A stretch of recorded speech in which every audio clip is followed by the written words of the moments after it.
Good evening, everyone. Live from still looking for that first District 1 win. And like we said last week, just when you think you have District 1 all figured out, Sheldon goes through non-district play with a record of 3-1. MOC-Floyd Valley through non-district play with a record of 0-4. And you think Sheldon's got possible contender going here for the number 2 spot in the district. MOC goes in and wins 21-7 in that district opener. Joel Viss, just when you think you got District 1 all figured out, right? Well, and that's one of those things where we all know how good Boyd and Rock Valley is. We got to see it firsthand last Friday night. But going your way through this, I think everyone else is very equal in this district. After Okoboji might be a little bit farther down the list. But between Sioux Center, MOC, Sheldon, Central Line, George Little Rock, we might all be gunning for that second spot in the district. And that might be a really fun thing. And I think that the excitement about that is you're sitting at 1-4, but in the same aspect, you're going to have to bring your A game each and every week. Oh, yeah, there's no doubt about that. District 1 has not changed in that aspect, and that it will be a brutal, physical, hard-hitting battle each and every Friday night. And for the most part, a close match each and every Friday night, no matter who you're lining up across from on the field when it comes to district play. Of course, it is homecoming here tonight for the Lions, so all of the festivities all week leading up to the ball game here tonight. And, of course, when you talk about the festivities, the coaches like to determine those festivities distractions. Yeah, and one of those things is we talked about with Coach Lorenz, or not Coach Lorenz, Coach Eben earlier today, as we were able to get a hold of those guys, and he'll talk about that, about the distractions that come with homecoming night and all the things that go on throughout the week, coronation, the different events. They had the Olympics today, and but he said that his team has had a really good week of practice, and they've been extremely focused all week long, and he's really proud about that. Well, speaking of coaches, speaking of homecoming week, congratulations to Central Lyon volleyball coach Jamie Scharr. Jamie Scharr picking up win number 200 in her career earlier this week, and we want to congratulate Jamie, head coach of the Central Lyon volleyball team, and Joel Girls Sports in general for Central Lyon and George Little Rock. Girls sports have been on a run here as of recent, whether it be on the volleyball court, basketball in the wintertime, track and field, cross country. The girls sports have been represented quite well in recent years. Well, and like I said, for Coach Scharr to get 200, relatively a young coach. You know, she hasn't been around a whole lot of years. She has not even been coaching for 10 years out there, but our volleyball team, you know, she has brought those girls back and forth to state numerous times over the last couple years and has just really boosted the CL volleyball squad, and they have just been phenomenal. They're having a great year again so far, and like I said, they went on and picked up the win on Thursday night and for her 200th win. So that's impressive in its own right. As to get 200 wins in general, but to do it in the amount of time that Jamie has done it is really good. And I think whether you talk about Coach Scharr, Coach Grafing, whatever girls coach it is, they're going to give the credit to the players, and certainly we've had some great female athletes come through the school here, some heavy competitors in recent years. Yeah, and Coach Grafing, as you said, she'll talk about it with her squad, and she's going into, you know, she's been around now a couple years, and she's starting to get things going in the right direction. And it'll be good to see her keep building this program there, because I think she is really close to breaking through. They're starting to do some really good things, and the girls are starting to fit her system. And I think you're going to see a rebound of girls basketball here in the years to come as well. Well, it is football on tap here tonight at Dicknall Field in Rock Rapids. Central Lyon, George Little Rock, and MOC-Floyd Valley getting set to do battle for homecoming 2018. Coming up in just a bit, we'll get together with Lions head coach Curtis Eben as we continue on the pregame show. But up next, it is the head coach of the Dutch of MOC-Floyd Valley, Grant Hegstead. When we return from Dicknall Field in Rock Rapids, this is Lion Football on the Central Lyon Broadcast Network.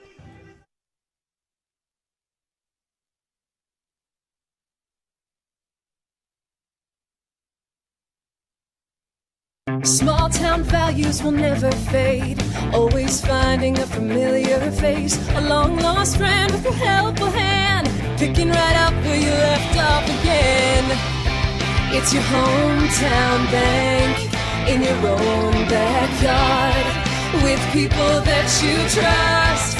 It's the way you like to live. It's the way you like to bank. Premier Bank, member FDIC.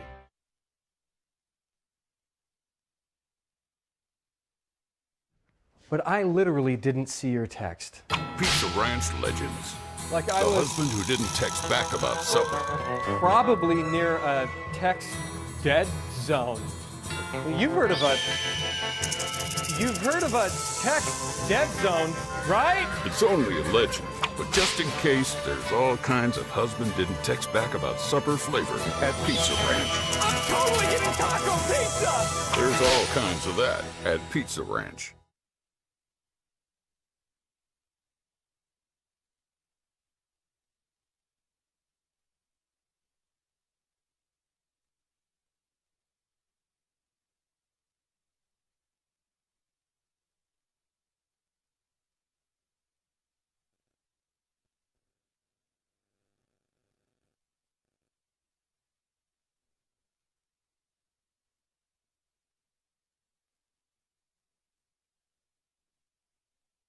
And we welcome you back to the pregame show. It's time to talk MOC-Floyd Valley Dutchman football with the head coach of the Dutchman, Grant Hegstad. Coach, thanks for joining us here today. Yeah, thanks for having us. Coach, let's talk a little bit about your Dutchman football squad. 1-4 on the season. A little bit rough to get things going in non-district play, but started off District 1 play on the right foot and a nice win over Sheldon last week. Yeah, you look at the first 4 weeks of the season with those non-district games that we had, and you're thankful for the strength of schedule that we had in terms of having some really good quality opponents on there, just because we knew it was going to help us prepare for a tough Class 2A District 1 football season. And so we're thankful for those, and you learn a lot about yourself as a team during some of those challenges and as you face some of that adversity. But really proud of the way our kids responded and the growth that they've shown through the first 5 weeks, and just really happy for them and proud of them for the way that they competed last Friday night and just for the opportunity to come out victorious. Well, and like you said, the way they've grown over the first 5 weeks of the season, and a really good feeling when your team's 0-4, to go out there and get that first win is always a big feather in the cap and really helps momentum for your kids and also helps their self-esteem as well. Absolutely.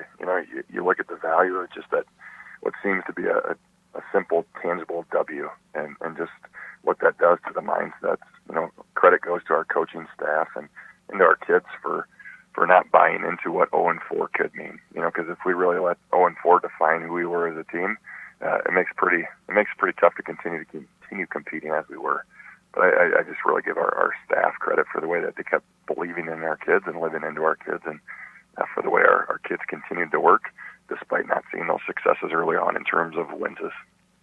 Well, and as good as that first win of the season feels, you got to also look at the next game down the road. So you put that behind you, you set your sights ahead, and you go into week 2 of district play, and you go on the road to Central Lyon George Little Rock. Yeah, you're right. You celebrate it for that night, and you enjoy the moment, but you also know we got to go back to work the next day. And so, we really tried to emphasize that with our kids, because looking ahead at our schedule, for this coming Friday night with Central Lyon, we know they're an incredible opponent in terms of what they're doing on the field, and we know they always prepare well. And so, we've had to have a great week of preparation for tonight's competition. Well, getting ready for the week, you've had some chances to look at the CLGLR tape. Obviously, you know what you do as well. What are some things that you're going to do to prepare to come in and take a win on the road? You just look at the way that Central Lyon's been playing right now in every facet of the game. They've improved leaps and bounds, not only from last year to this year, but every single week this year. You look at the strength of their schedule as well, and they've played some really good teams and battled well. And so we know it's going to take a really good team effort from us, specifically in the trenches. You look at the size that they have and some of the speed that they play with, and just the way that they fight. We know that's where the game's ultimately going to be won, is by those guys up front come Friday night. What are some things that you might do offensively or maybe defensively that we can expect to see where you might have an advantage?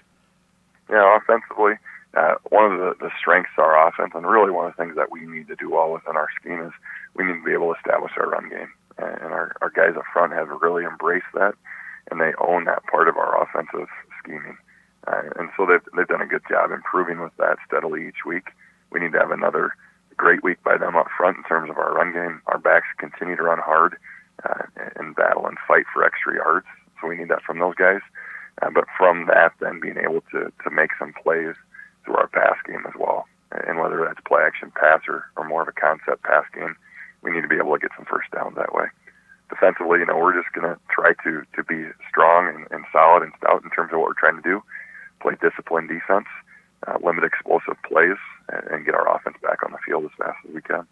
Over the first 5 weeks of the year, obviously, you said you've played the tough opponents out there, and obviously every game in District 1 play is always a tough physical battle here in Northwest Iowa. How is your team looking injury-wise going into this matchup?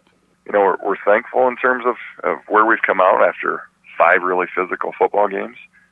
Certainly have some bumps and bruises, but for the most part, we're feeling pretty good.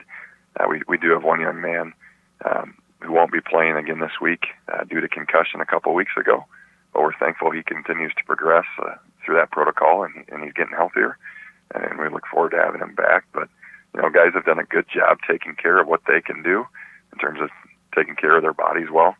And, again, we're thankful that we've stayed as healthy as we have throughout the course of the year so far.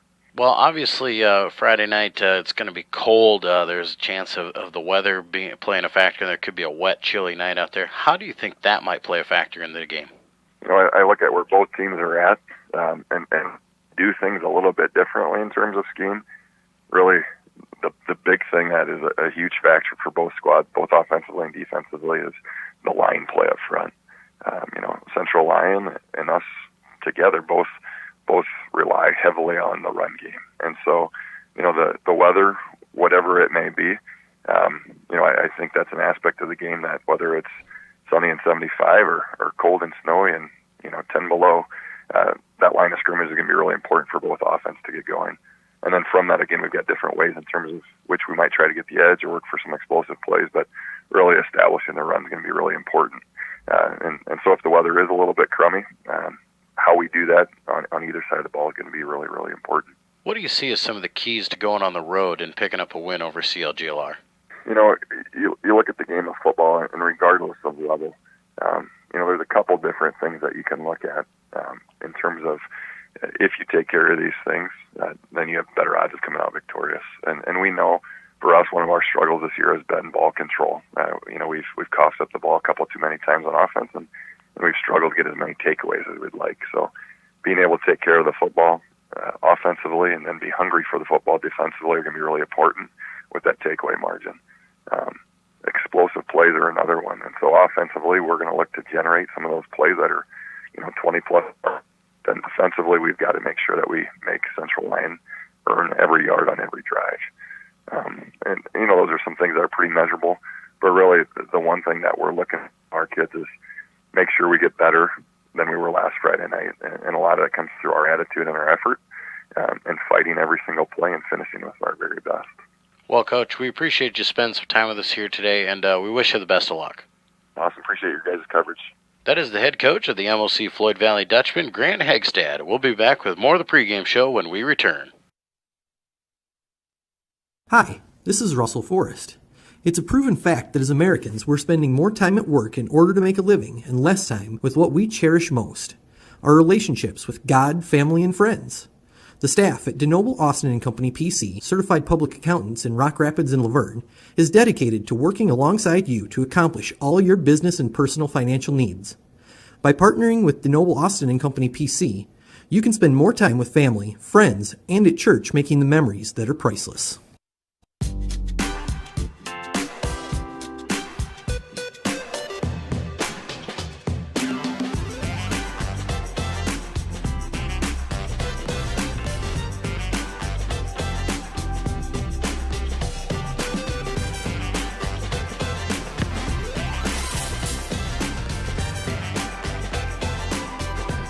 Make your move to the largest orthopedic physician team in the region, Avera Orthopedics. Frontier Bank is more than a bank. We're a community. Banking locally with Frontier Bank means that your money circulates within the community, funding small business lending and benefiting our local citizens, farmers, and neighborhoods. Frontier Bank is a community bank with leading-edge technology, including interactive teller machines and mobile deposits. Keep your deposits local and our community strong with Frontier Bank.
Central Lyon Community School District, setting the standard for success.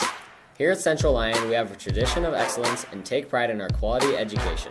Central Lyon has undergone many changes over the years, but our mission has remained the same: to provide an education and the opportunity for all students to become productive, lifelong learners. Our rich history combines with our state-of-the-art facilities to give students the best of both worlds. Our students have access to the newest technology, dedicated teachers, and a community that supports our efforts. Central Lyon Community School District, setting the standard for success.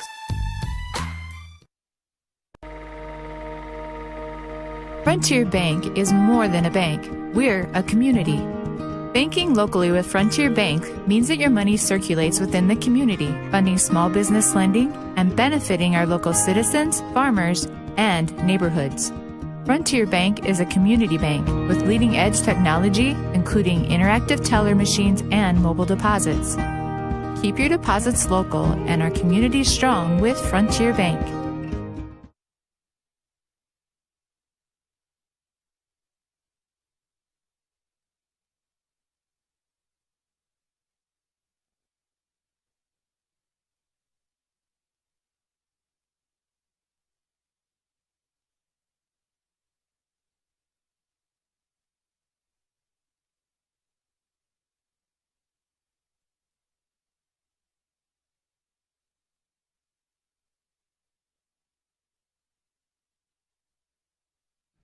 But I literally didn't see your text.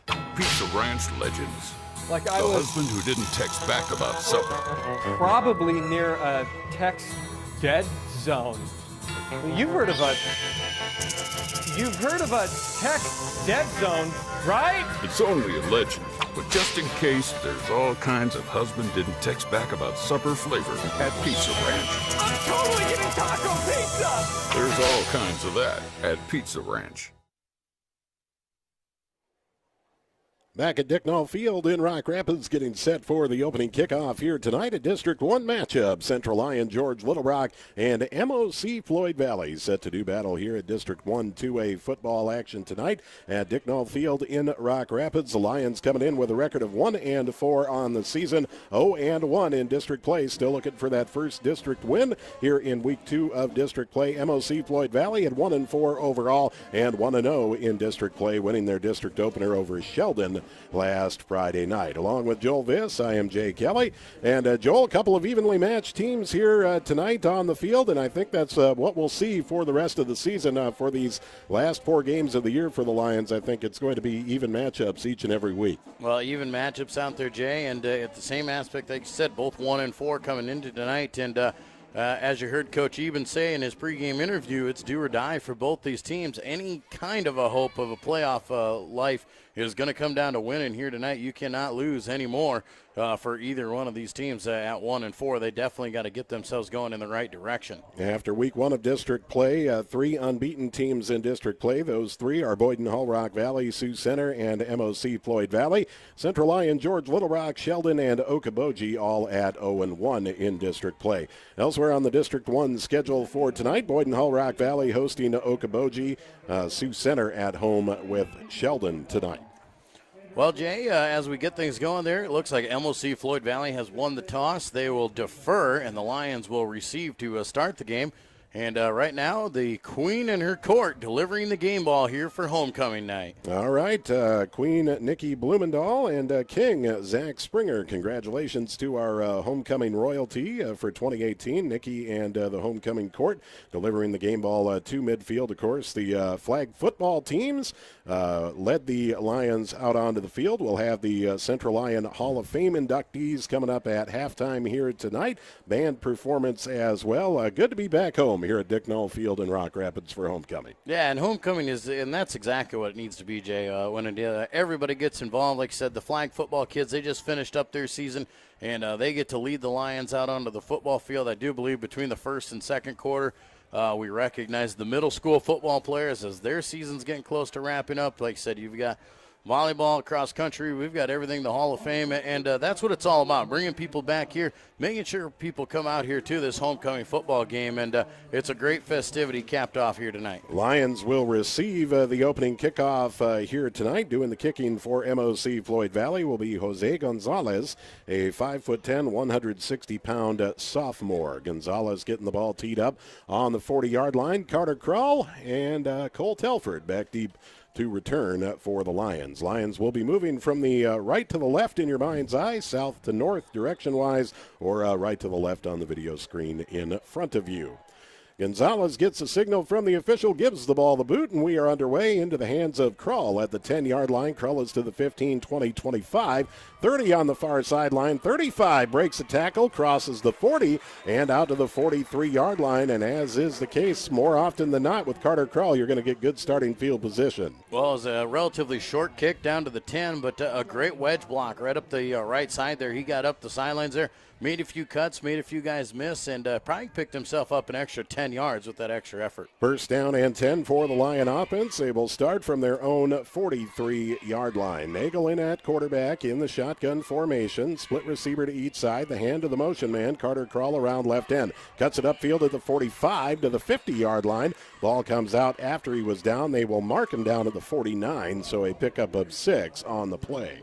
And that's a good start right there for us to get Carter Krull out in space there, get a good run there, running that jet sweep. Sometimes we struggle with the edge blocking out there, and that time the Lions did a nice job, especially those wideouts over there blocking in front of Carter. Second down and 4 for the Lions from about midfield. Nagel takes a snap, the hand of Metzger, this time around right end. Metzger cuts it upfield at the 45, down to the 43 of MOC-Floyd Valley, and that will be enough for a Lion first down. Yeah, nice 8-yard pickup there for Austin Metzger, and that's a kid that just keeps getting better, Jay. Each and every week we see him. He's really come into this. Early on against West Lyon, we saw a little bit of him. Now he's really becoming an integral part of our game plan. First and 10 for the Lions. Split receiver to each side. Man in motion as Nagel takes a snap. Hands to the motion man. That's Carter Krull around left end. Krull inside the 40 and down to the 39 of MOC. A nice 4 yards on first down.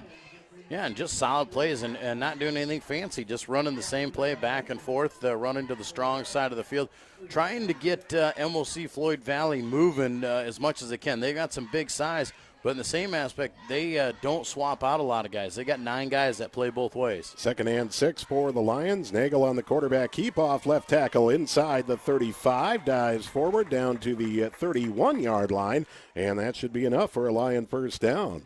And those are the nice plays there. You run 3 plays to the outside like that, get them to adjust, get them to spread out, try and pick that up a little bit better. And when the linebackers start moving, then Lucas decides to keep it, and he goes right down the field, runs downhill, and picks up a nice 8-yard gain. First down and 10 for the Lions. Ball spotted on the MOC-Floyd Valley 31. Nagel in the shotgun, Metzger in motion left to right. Nagel on the quarterback keep right up the middle inside the 30. I think they'll mark the forward progress at the 29-yard line. Pickup of a couple. And right there, once again, we're really reading these linebackers and reading the defensive ends. And if you see that defensive end come up the field, that's when he's going to keep that ball. And that time they did a good job. The DN got up the field. Lucas kept it, but then the linebackers were able to fill the holes and only give him 2 yards of positive gain. Couple minutes into the game tonight, opening offensive possession for the Lions. 2nd and 8 from the 29 of MOC. Nagel in the shotgun takes a snap, the hand of Vandentop up the middle, and Vandentop will bowl through the crowd to the 26-yard line. Tough 3 yards on second down. That will set the Lions up with a 3rd and about 4. 3rd down and about 4 here. Obviously, you're in 4-down territory. As long as you don't have a negative play, you should be set up pretty good here. We've been easily getting, that 3 to 4 yards here each time we run the ball. So pick that up again. It should make for a pretty easy 4th down, and just hope they get it here. 3rd down and 4 for the Lions. Nagel fakes the hand to Metzger. Quarterback keep around left end. Nagel tries to get the sidelines, breaks through a tackle, and carries to the 22-yard line. He's going to be very close to the stick, I think maybe just short. And that was one of those things. We ran empty to the weak side with him and able to outrun the defensive tackle. And then a guy comes up, And luckily, Lucas is such a big kid. He's got big legs. He was able to run through a tackle and able to get the first down yardage. Yep, officials will spot the ball at the 21 of MOC-Floyd Valley, so the drive keeps on moving for the Lions. Opening offensive possession of the game. First down and 10 from the 21-yard line of MOC-Floyd Valley. Nagel in the shotgun, split receiver to each side. Metzger in motion. Nagel dropping back to pass. Left corner of the end zone for Hymanson and just overshot him a bit. Pass will fall incomplete. First clock stoppage of the night with 8:45 left in the opening quarter. You know, and right there, Lucas tried to do a little shoulder fake and try and see if he could spring Hymanson down the side there. But if he's going to do that, he's almost got to fake that shoulder fake to the right side, then come back left. He faked in the same direction. And the cornerback just never left Zed the whole way down the field. Second down and 10 for Central Lyon George Little Rock on the MOC-Floyd Valley 21. Nagel in the shotgun with Metzger in motion. Metzger takes the hand from Nagel up the middle over right tackle. Bounces off a tackler. Carries inside the 15 and down to the 10-yard line, maybe the 11, but it should be enough for a Lion first down. Yeah, it looks like he's going to get 11 yards on that one. It will be a Lion first down, and a good effort there. That's the power game out of the jet sweep where we bring him. He cuts it up under the tackles there. And like you said, Jay, he got 6 yards deep and bounced off a few more and able to get the first down. First and 10 for the Lions, just outside the 10 of MOC. Carter Krull takes a sweep handoff around left end. Krull will waltz into the end zone for the Lion touchdown with 8:23 left to play in the opening quarter. Carter Krull from 10 yards out, and the Lions strike first here tonight. That's a nice drive there for the Lions, a 10-play drive just to move it down the field. Bringing it from the, about 60 yards just about there. Actually, I do believe it was 56 is going to be the total count there. But 10 plays, 56 yards, and you ate off about 4 minutes off the clock. That is a great start for CLGLR football. Yeah, very good opening drive. Very good start to homecoming 2018. 10-yard touchdown run for Carter Krull. An offense that got more than a few guys some ball carries on that first drive. Extra point attempt coming up from Krull. Murray will do the snapping with Van Berkom doing the holding. The snap is good. The hold is down. The kick is up. And the extra point, it looks like it is going to be wide right. No good. 8:23 left to play in the opening quarter. 6-0. Central Lyon George Little Rock leading MOC-Floyd Valley. This is Lion football on the Central Lyon Broadcast Network. Small town values will never fade. Always finding a familiar face. A long lost friend with a helpful hand. Picking right up where you left off again. It's your hometown bank in your own backyard. With people that you trust. It's the way you like to live. It's the way you like to bank. Premier Bank, member FDIC. Back at Dicknall Field in Rock Rapids, along with Joel Viss, I am Jay Kelly. 6-0. Central Lyon George Little Rock with the lead on MOC-Floyd Valley. Opening drive of the ball game. The Lions go 10 plays and cap it off with a 10-yard touchdown run from Carter Krull. The point after no good, and the 6-0 lead for CLGLR. Ensuing kickoff coming up from Krull with the ball teed up on the 40-yard line. Gives the ball the boot. A short kick. Angling out of bounds, and it will go out of bounds. Flag will fly, and MOC-Floyd Valley with good starting field position. Wow, and that's just very uncharacteristic like for Carter first to miss the point after, because I think he was perfect up until that one right there, and finally misses that, and now follows it up a short kickoff. I don't know if it was planned to be a short kickoff, but it was, and it went straight to the right and bounced out of bounds, and that's a tough break for us, as that's going to give MOC pretty good starting field position. And an offense that can move the ball here. Don't be fooled by that 1-4 record that MOC-Floyd Valley carries into tonight. Focus more on the 1-0 district record that they have heading into tonight. Big winners over Sheldon last week. Yeah, they're a ball control offense. They like to run the ball, and they average about 5 yards a carry as a team. Sophomore quarterback Colton Corver under center for the first series. Takes a snap, hands off to the right side, and cutting it up the middle across the 40-yard line to the 41 is the ball carrier on the night, tailback Gage Fisher. You know, and he's going to be the tough guy. He's the featured back for these guys. And you saw it there. He picks up 5-6 yards there on first down. And not a very big kid. He's about 6 foot tall, 175 pounds, but gets really low. He's really shifty. Second down and about 5 for MOC from their own 41.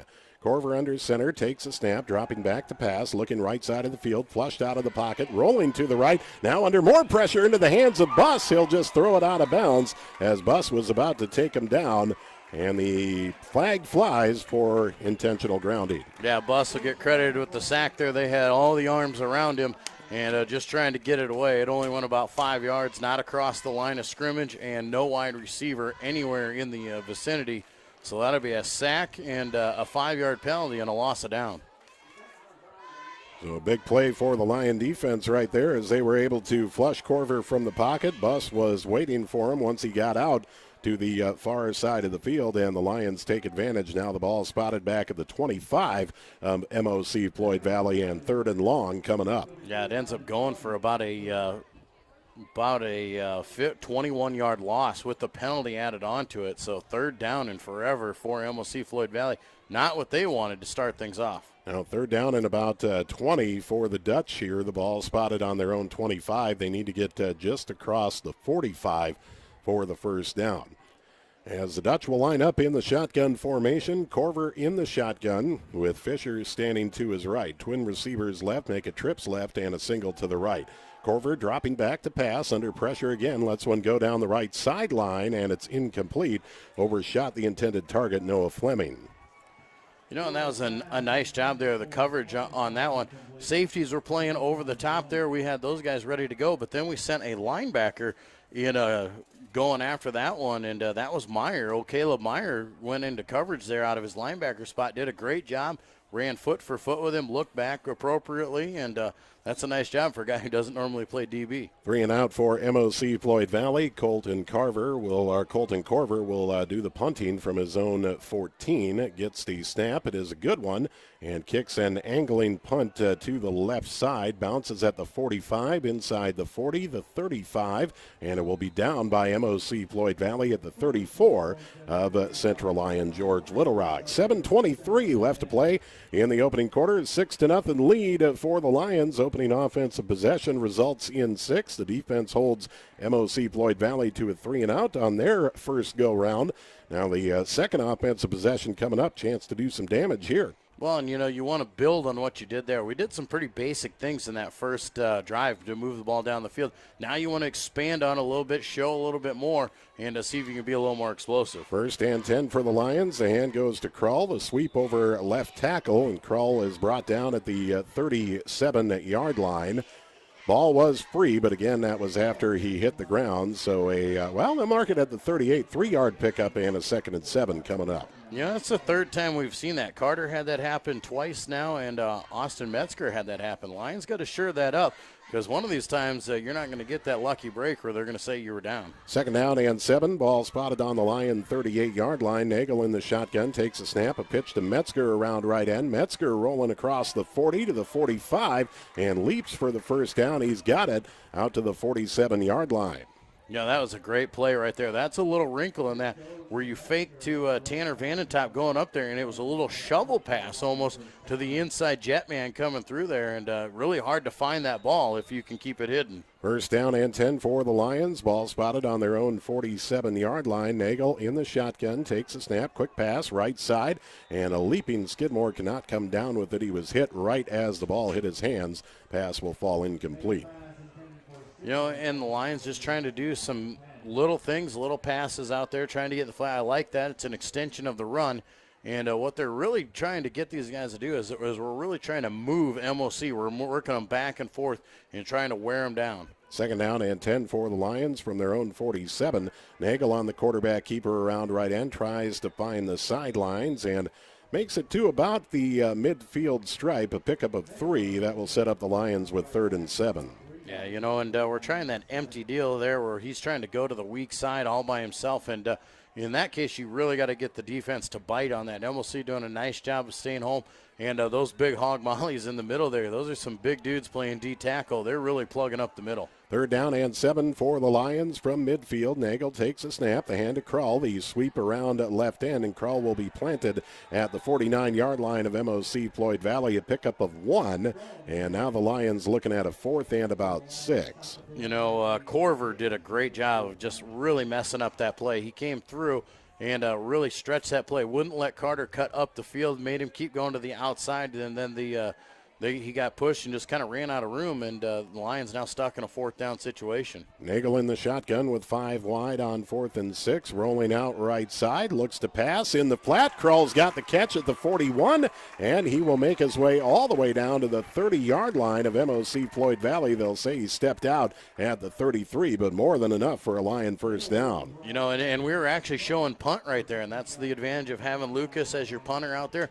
He rolls out and sees Carter has the room, gets him the ball, and then Carter does what he needs to get a few extra. First down and 10 for the Lions. Ball spotted on the 33 of MOC-Floyd Valley.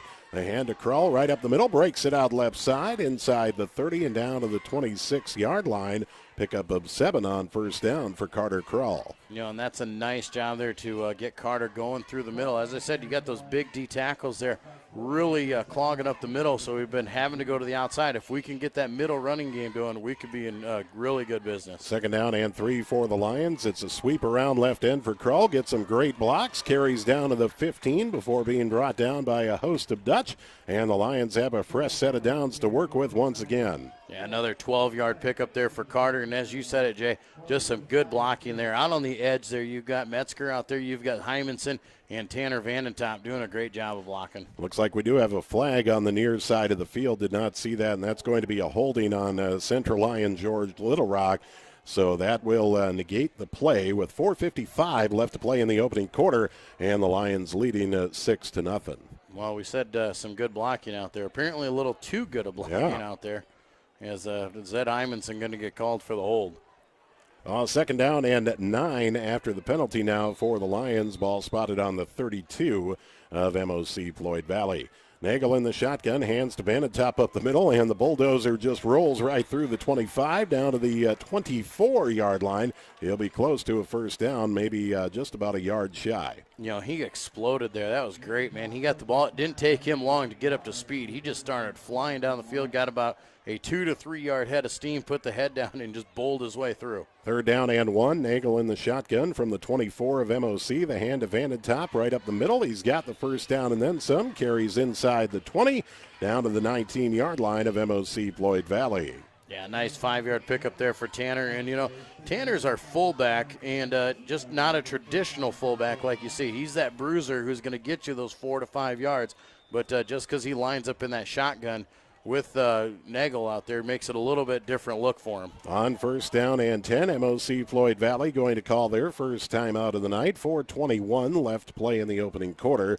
Lions lead it 6-0. They have a good drive going once again here on the second offensive possession of the night. And right now the Lions are in control of this ball game, albeit early, Joel. Yeah, they're doing a really nice job. And, you know, that's something that we talk about with CLGLR. As you said, it's early.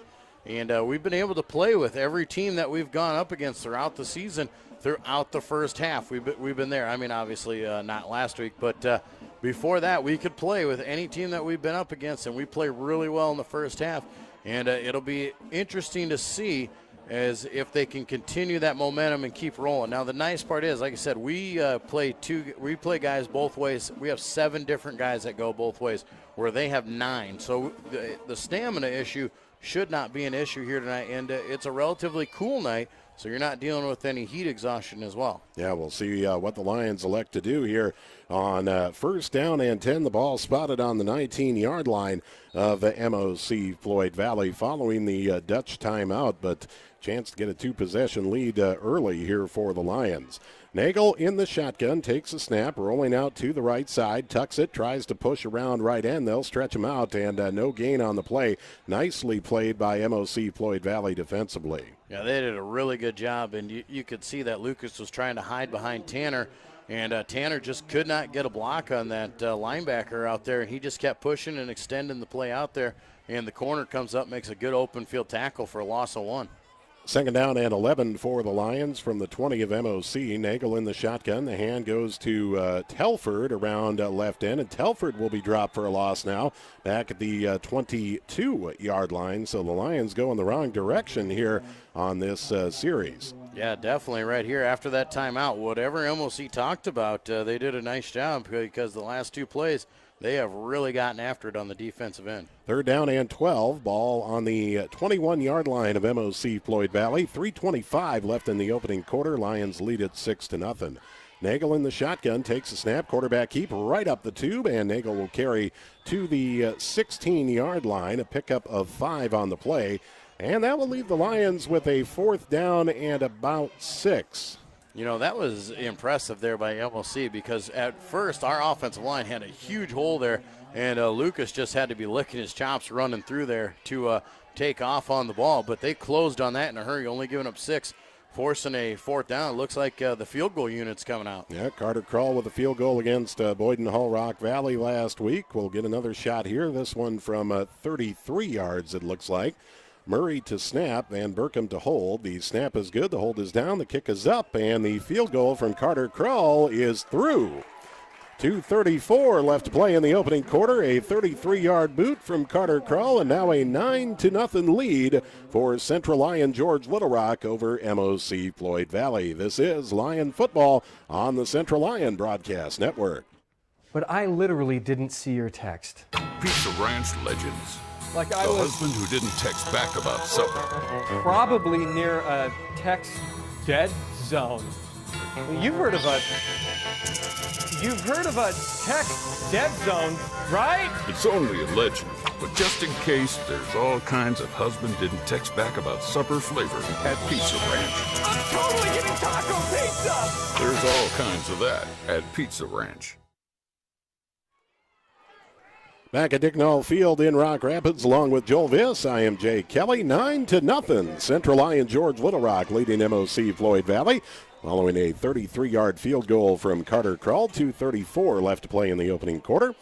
Krull on the ensuing kick. It will be fielded this time around by the Dutch, and on the return for MOC-Floyd Valley with a head of steam is Dexter Weiss.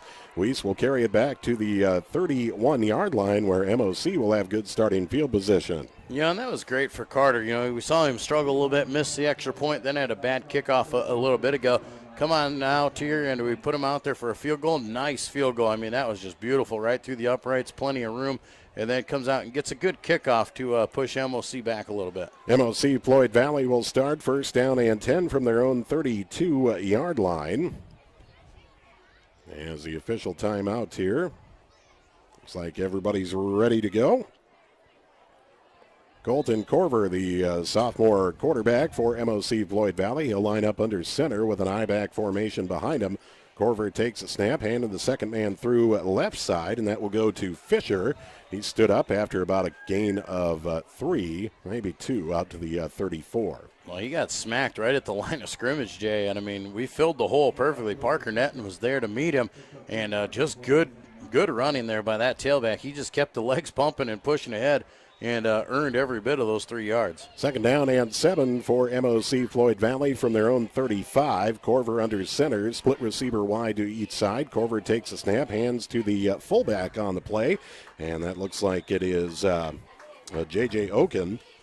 Oken will carry up to the 40-yard line for a pickup of 5, setting up a 3rd and 3. 3rd down and 3 here, and MLC, it'd be big for them right now, trailing 9-0 here. And you're going 3 and out, had a little bit of a rough start there. If they could just move the chains a little bit, it would be a big momentum boost for the Dutchman here. 3rd down and 3 for MOC-Floyd Valley from their own 40. Corver takes a snap. The hand of Fisher left side, stood up at the line of scrimmage by a host of Lions on the defensive line. They get the push. They'll give them the line of scrimmage forward progress, but that's it. Yeah, that was a nice job there. Once again, you know, here he comes, Fisher through, and a linebacker sitting there ready to meet him. And I do believe Netton was in there again, as well as Meyer and Vanentop. And they smacked him in the mouth good and hard and pushed him backwards, nothing going. And once again, the Dutchmen are going to be forced to punt this thing away. 4th down and 3 for MOC-Floyd Valley. Dutch in the punt formation with Corver back on his own 28-yard line to field the snap. A lot of movement here for MOC as they do get the gunners out on each side. Corver gets a good snap, and the punt, a low line drive spiraling punt. Krull slips, but now picks it up off the bounce at the 22, breaks a tackle, heading for the sideline at the 25, across the 30 to the 31, where Central Lion George Little Rock will take over 1st down and 10. Now that's just too bad out there. Obviously the footing's a little bit difficult out there because of some of the rain that we've had, and you can see that where both guys are slipping a lot out there. But Carter does a good job. That was really close to being just a huge return because he broke the first tackle. It started to open up. If he could have got to the outside, there was a great wall down the sideline set up for him. First down and 10 for the Lions from their own 31. Metzger will take the hand around right end on the sweep. Tries to cut it upfield. Not a whole lot happening there on that carry, only about a yard, and the Lions will be set with a 2nd and 9. You know, in MOC-Floyd Valley, they called that timeout on that last possession, and we were really moving the ball down the field really with ease in that first quarter. But going on through there, they called that timeout, and they've made some great adjustments and really been able to take away that jet sweep. That will be the final play of the first quarter. We've got one in the books here at Dicknall Field in Rock Rapids. After 1 quarter of play, Central Lyon George Little Rock leading MOC-Floyd Valley 9-0. This is Lion Football on the Central Lyon Broadcast Network. Hi, this is Russell Forrest. It's a proven fact that as Americans, we're spending more time at work in order to make a living and less time with what we cherish most, our relationships with God, family, and friends. The staff at DeNoble Austin & Company PC, certified public accountants in Rock Rapids and Laverne, is dedicated to working alongside you to accomplish all your business and personal financial needs. By partnering with DeNoble Austin & Company PC, you can spend more time with family, friends, and at church making the memories that are priceless.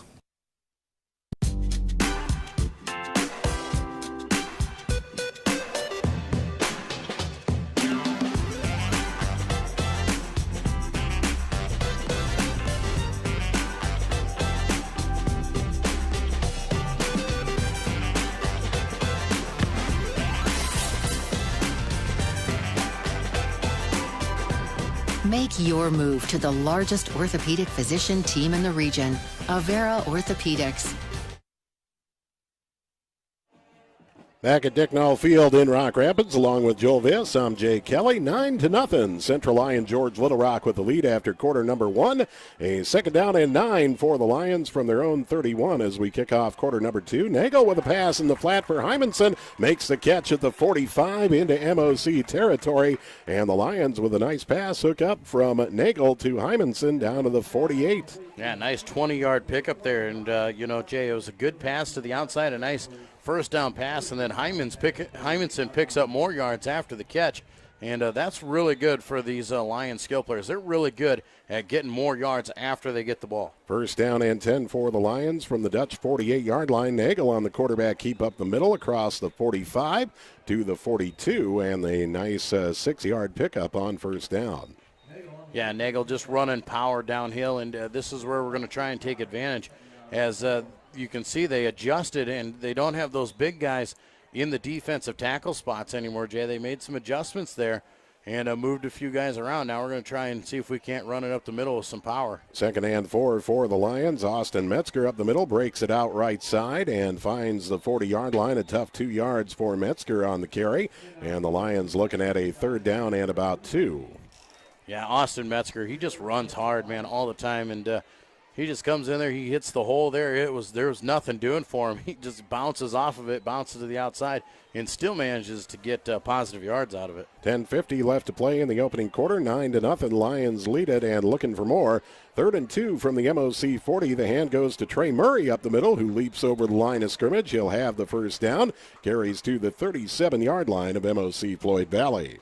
Yeah, good to see Trey out there. You know, the only time we ever really hear about Trey is when he's doing the long snapper spot. But he comes in and does a really good job at being our 3rd down tailback out there. He does a great job and gets a lot of tough yards for us. He's a good, tough kid, and he's got some wheels if he can get out in the open. First down and 10 for the Lions from the MOC-Floyd Valley 37. Trey Murray will, a fake handoff to Murray. Nagel keeps it himself to the 33-yard line of MOC-Floyd Valley. You know, a nice 4-yard pickup once again, and the Lions getting back to, like I said, MOC adjusted, and they took away the outside run for us, and so now we start going back up the middle. Now you see those D tackles coming back in, and they're going to try and plug the middle once again. 2nd down and 6 for the Lions on the MOC 33. Quarterback keep up the middle for Nagel. Tiptoes through the defenders and across the 25 to the 20-yard line. Lucas Nagel with some patience in the running game there. Just let everybody open the hole for him. Well, patience down there, and then he gets through there, and a couple guys trying to tackle him up high. And, he's 6'3", 215. He's a big kid. You aren't going to tackle him around the shoulder pads. He ran through a couple. First down and 10 for the Lions. Ball spotted on the 20 of MOC-Floyd Valley. Nagel in the shotgun, takes a snap, the hand to Murray up the middle, and Murray will carry to about the 17-yard line, pick up a 3 on the play.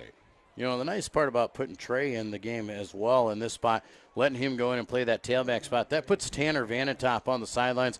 We need Tanner on the defensive side playing that linebacker spot, and it gives him some good quality time on the sidelines, resting, and keeps him nice and fresh so we can get the intensity we need out of him when it comes time for defense. Looks like MOC going to take that second time out now with 9:28 left to play in the first half. A 9-0 lead for Central Lyon George Little Rock over MOC-Floyd Valley. A first half right now, Joel. This is the happiest homecoming you could possibly have if you're a Lion football player right now. You're controlling this first half of football so far. Well, not only are we controlling it, but you got two running teams here just pounding each other right down the throat, and it's fun to watch these guys go at it.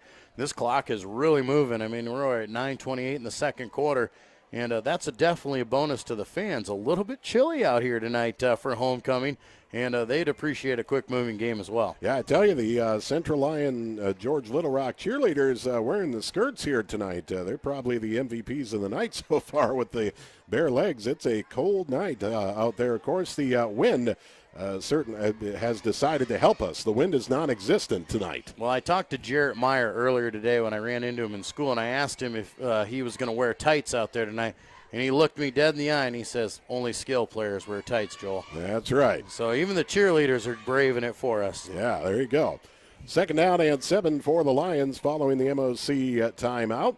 Ball spotted on the 17 of MOC-Floyd Valley. Quick pass to Austin Metzger on the left flat, and Metzger will have the first down thanks to the assist from Zed Hymanson. A nice block out, and the Lions will have the first down. Yeah, nice 10-yard pickup there. Quick pass to the outside to get Austin the ball as fast as you absolutely can. Good blocking down the field there. And we are really close to breaking some big plays. We're just kind of getting tripped up a lot out there, so it'll be fun to see as this game goes on. First and goal from the MOC-Floyd Valley 9. The hand to Trey Murray up the gut, and Murray will carry to the 5-yard line.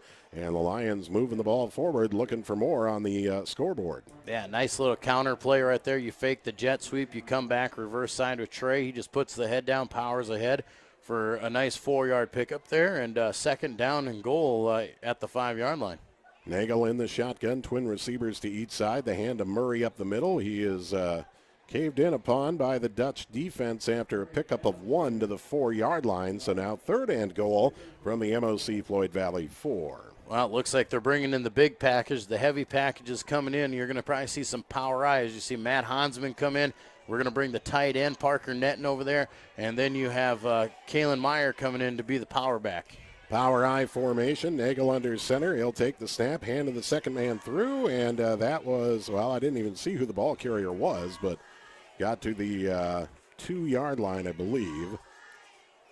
Went to Tanner Vanentop. It was Vanentop. Okay. Vanentop took it up the field there. Austin Metzger ran a great fake there, man. He exploded through like he had the ball, but Tanner ends up piling up and getting 1. Fourth and goal for the Lions. The ball spotted on the 3 of MOC-Floyd Valley. All indicators are that the Lions will go for it. However, with 10 seconds left on the play clock, they could run it down to call a timeout. That's what they'll do. With 7:43 left to play in the first half, we got a big play coming up here, 9-0. Lions with the lead on MOC-Floyd Valley. Fourth and goal from the 3 of MOC, and boy, you really break their hearts if you punch this one in on fourth and goal. Yeah, you know, this is one of those things where we could come in there, Carter could chip shot a field goal in, and we could go up 12-0. But like you said, Jay, this would be a heartbreaker. If we can score the touchdown here and really just drive a nail in there, you can get a team to lay down. If you can get up on them by 2 scores and just keep punching it right at them like we are, you can really get a team to, you know, give up on you. And then after that, then it's fun and games there from there on out. And you got to expect that the Lions are going to go for that, and you want to see them use that momentum. And that's something we haven't seen out of CLGLR football, getting that power football inside the 5 And these guys need that killer attitude sometimes. No doubt about it. Fourth down and a goal for the Lions. Ball spotted on the 3 of MOC-Floyd Valley. First timeout used by the Lions here in this first half. MOC-Floyd Valley with 1 timeout remaining, the Lions with 2. Power I formation out on the field on 4th and goal from the MOC-3. The hand will go to Metzger over the right side, fumbles the ball, and it's going to be recovered. Doesn't matter by who at the 2-yard line. It will be MOC-Floyd Valley ball either on downs or on the fumble recovery, one of the two, and MOC-Floyd Valley will take over. You know that, and we talked about that, Jay. We've seen that ball come out a few times out there. We've seen it slip out there. I don't know if the field is wet out there. I mean, it looks like it's in great condition out there, but obviously the footing's not there, and that's the 4th time we've seen the ball hit the ground here for the Lions, and this time it cost them a touchdown. Well, Lion defense back out on the field. We'll see what they have as Corver will line up in the power I formation from the 2-yard line, their own 2. The hand will go to Fisher over the right side, and Fisher busting through some tackles will carry across the 10 out to the 12-yard line. Think he got all 10 on first down. Yeah, you know, and that's one of those things where the Lions they're wholesaling on that one. They're coming in, they want that safety, and you're sending 2 guys right up the middle. And the rule is if you're going to blitz up the middle, you better make the play. And Fisher, talented running back, busts it to the outside and uses that stiff arm. Gets a nice 10-yard pickup, and MOC-Floyd Valley out of the shadows. First and 10 for the Dutch from their own 12. Corver under center, takes a snap, hands to Fisher up the middle.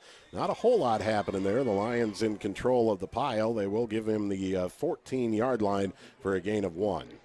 Yeah, just a 1-yard pickup there, and that's kind of what the Lions were looking for in that last one. They expected Gage to come right up the middle there, and they're ready to stop that play, but they got to keep playing honest, though. You can't just expect him to run up the middle there. You got to be ready on those outside edges to try and get out there and keep this guy contained. 2nd down and 9 for the Dutch. Ball spotted on their own 14. Power I formation behind Corver. He will pitch to Fisher around left side, and Fisher will be stood up at the line of scrimmage. Nice defensive pursuit by the Lions. Yeah, right there, Austin Metzger. Great job by him. He got up the field, took on the blocker out there on the toss, and right at the last minute, shucks the blocker, gets his hands on him, and Tanner Vanentop's right there as well to meet him and not give him any gain. 3rd down and 9. MOC-Floyd Valley from their own 14. 6:15 left to play in the first half. A 9-0 lead for Central Lion George Little Rock.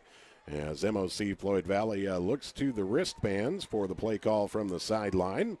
Corver will line up under center with the I-back formation behind him, a receiver to each side. Corver takes a snap, dropping back to pass, rolls out right side in the flat, and has his man.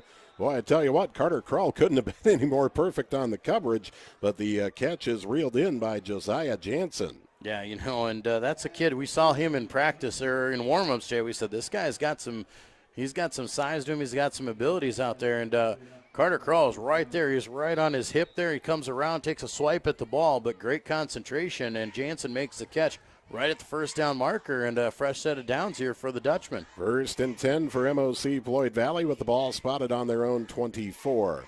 Corver in the shotgun, a back to each side, takes a snap, the hand to Fisher right up the middle, and Fisher will be swarmed by the Lions. Fumble on the play, and it looks like the Dutch got back on top of it at the 25-yard line for a gain of 1.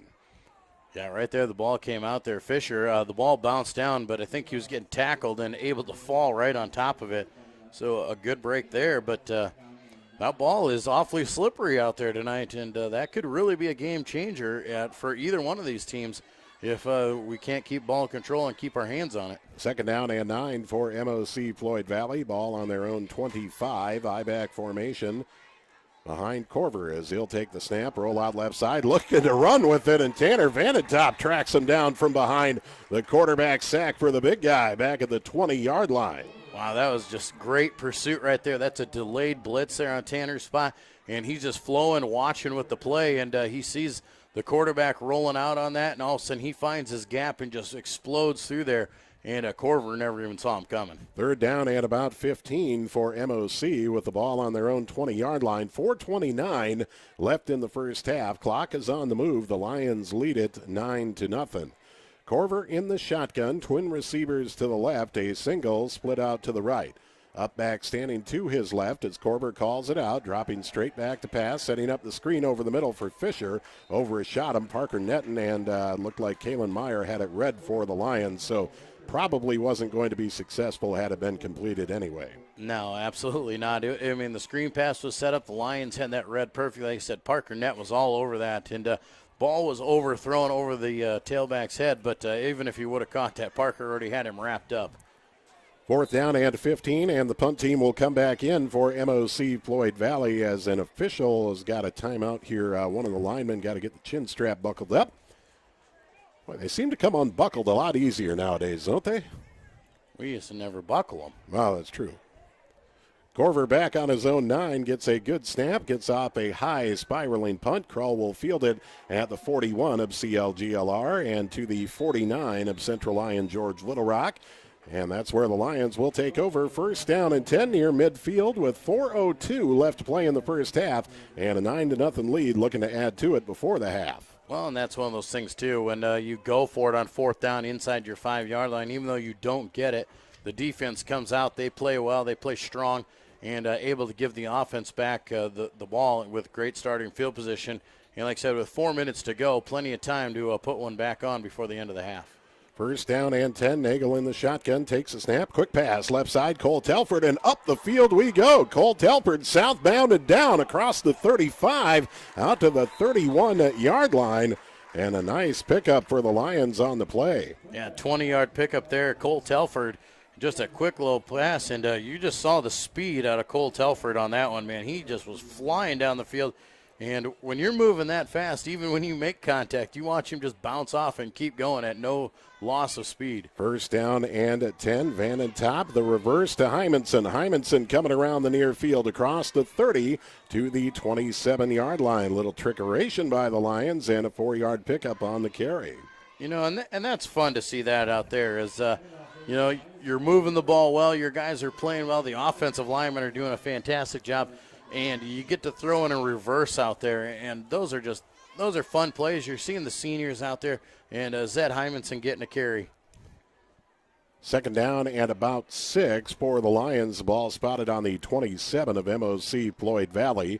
3:10 left to play in the first half. Clock is on the move. Lions lead at 9-0 and looking for more. Nagel in the shotgun, Krull in motion right to left. He'll take the hand from Nagel around left end, and Krull will be brought down at the 24-yard line, pickup of 3 on the play. You know, 3 yards on that pickup there, but Jay, I wish we had instant replay. I wish you could see this one where we had, I can't think of his name, number 56 out there. Our good defensive end and all that fun stuff. How do I forget Bust's name? I just the reason I did is I saw him play volleyball today. That was brutal. Oh, yeah, I can imagine. 3rd down and 3. Tanner Vanentop's going to carry the pile for a 1st down inside the 20-yard line down to about the 17 of MOC-Floyd Valley, and a fresh set of downs for the Lions. So anyway, Bus is going to let me hear about that for forgetting his name. But I wish you could see it because he didn't have a good hook on the defensive end there, but he just kept running with him, and that was just fantastic blocking by an offensive lineman. Here comes Carter Krull around right side, and he'll carry down to the 10-yard line on 1st down, and the Lions knock it on the door with 2:10 left to play here in the first half. Official timeout here as Carter Krull is up and limping. He'll get off the field on his own power. You know, that's something you definitely don't want. Like I said, you know, not only is he an effective runner and pass catcher for us, but he's also our kicker, so you don't want to see him limping. Well, the Lions will be set with a 2nd down and about 3. Ball on the 9-yard line of MOC-Floyd Valley. Nagel in the shotgun, twin receivers wide to each side as Nagel takes a snap, looking to pass, left corner of the end zone for Hymanson, and it's a jump ball. It's incomplete. No, I think that's an interception. Wow. I thought that ball came out. No, absolutely not. That ball floated there, and the cornerback there, Dexter Weiss, came up there and made that pick right at the goal line. And they're going to say he's down, so tough break there as the turnover is going to give it to Weiss. I know Hymanson and Weiss were wrestling for it, but I thought the ball had come out before they hit the ground. But either way, Call is made. A first down and 10 now for MOC-Floyd Valley with the ball spotted on their own 4-yard line. 1:43 left to play in the first half. Man, and that's tough right there. That's twice now you're down by the goal line and you come away with nothing. High-back formation behind Corver. On first and 10 for the Dutch. Corver takes a snap. The hand of Fisher up the middle, breaks it out right side, and he'll carry to about the 7-yard line to pick up a 3 on first down. Yeah, Bus doing a good job there, shucking the blocker and getting off of that and then still making a good wrap on that running back because you can't just get an arm on him. You got to be really strong, bringing Gage Fisher to the ground, and Bus does a nice job with it. Second down and 6 for MOC-Floyd Valley. Ball spotted on their own 7-yard line. 1:15 left to play in the first half. The Lions lead it 9-0. MOC-Floyd Valley on 2nd and 7. Corver under center. Calls it out, long snap count, takes a snap, pitches out to Fisher left side. Fisher looking for room to roam, and he's going to be hit at the line of scrimmage. Probably maybe a gain of 1, but that's about it. The Lions going to call a timeout. Yeah, they give him a gain of 1 there. Good job there once again, getting upfield, getting off your blocks, and still making the tackle there, forcing them back inside. And, yeah, the Lions going to burn that timeout, and the defense is really getting after it here. Now we just need the offense to finish it off here, Jay. Yeah, the Lion marching band getting set in the south end zone. They're ready to put on a show here at half. Of course, we'll have the Hall of Fame inductees for the year 2018 as well. Looks like getting in this year will be Kate Boovy, Adam Vogel, a 1969 state cross-country team going to be inducted along with Coach Daryl Reifenrath. Yeah, Coach Daryl Reifenrath, Central Lion coach. He's an old teacher of mine. Great runner, great coach. I mean, he coached longer than I was probably alive out here. But nonetheless, he was a good coach. He's a long-time commitment here, and good to see those guys out there. Adam Vogel, solid football player. He was one of those program players, Jay. When we talked about Adam and getting into the Hall of Fame, he's the kid that you need to look at because he didn't start until his senior year.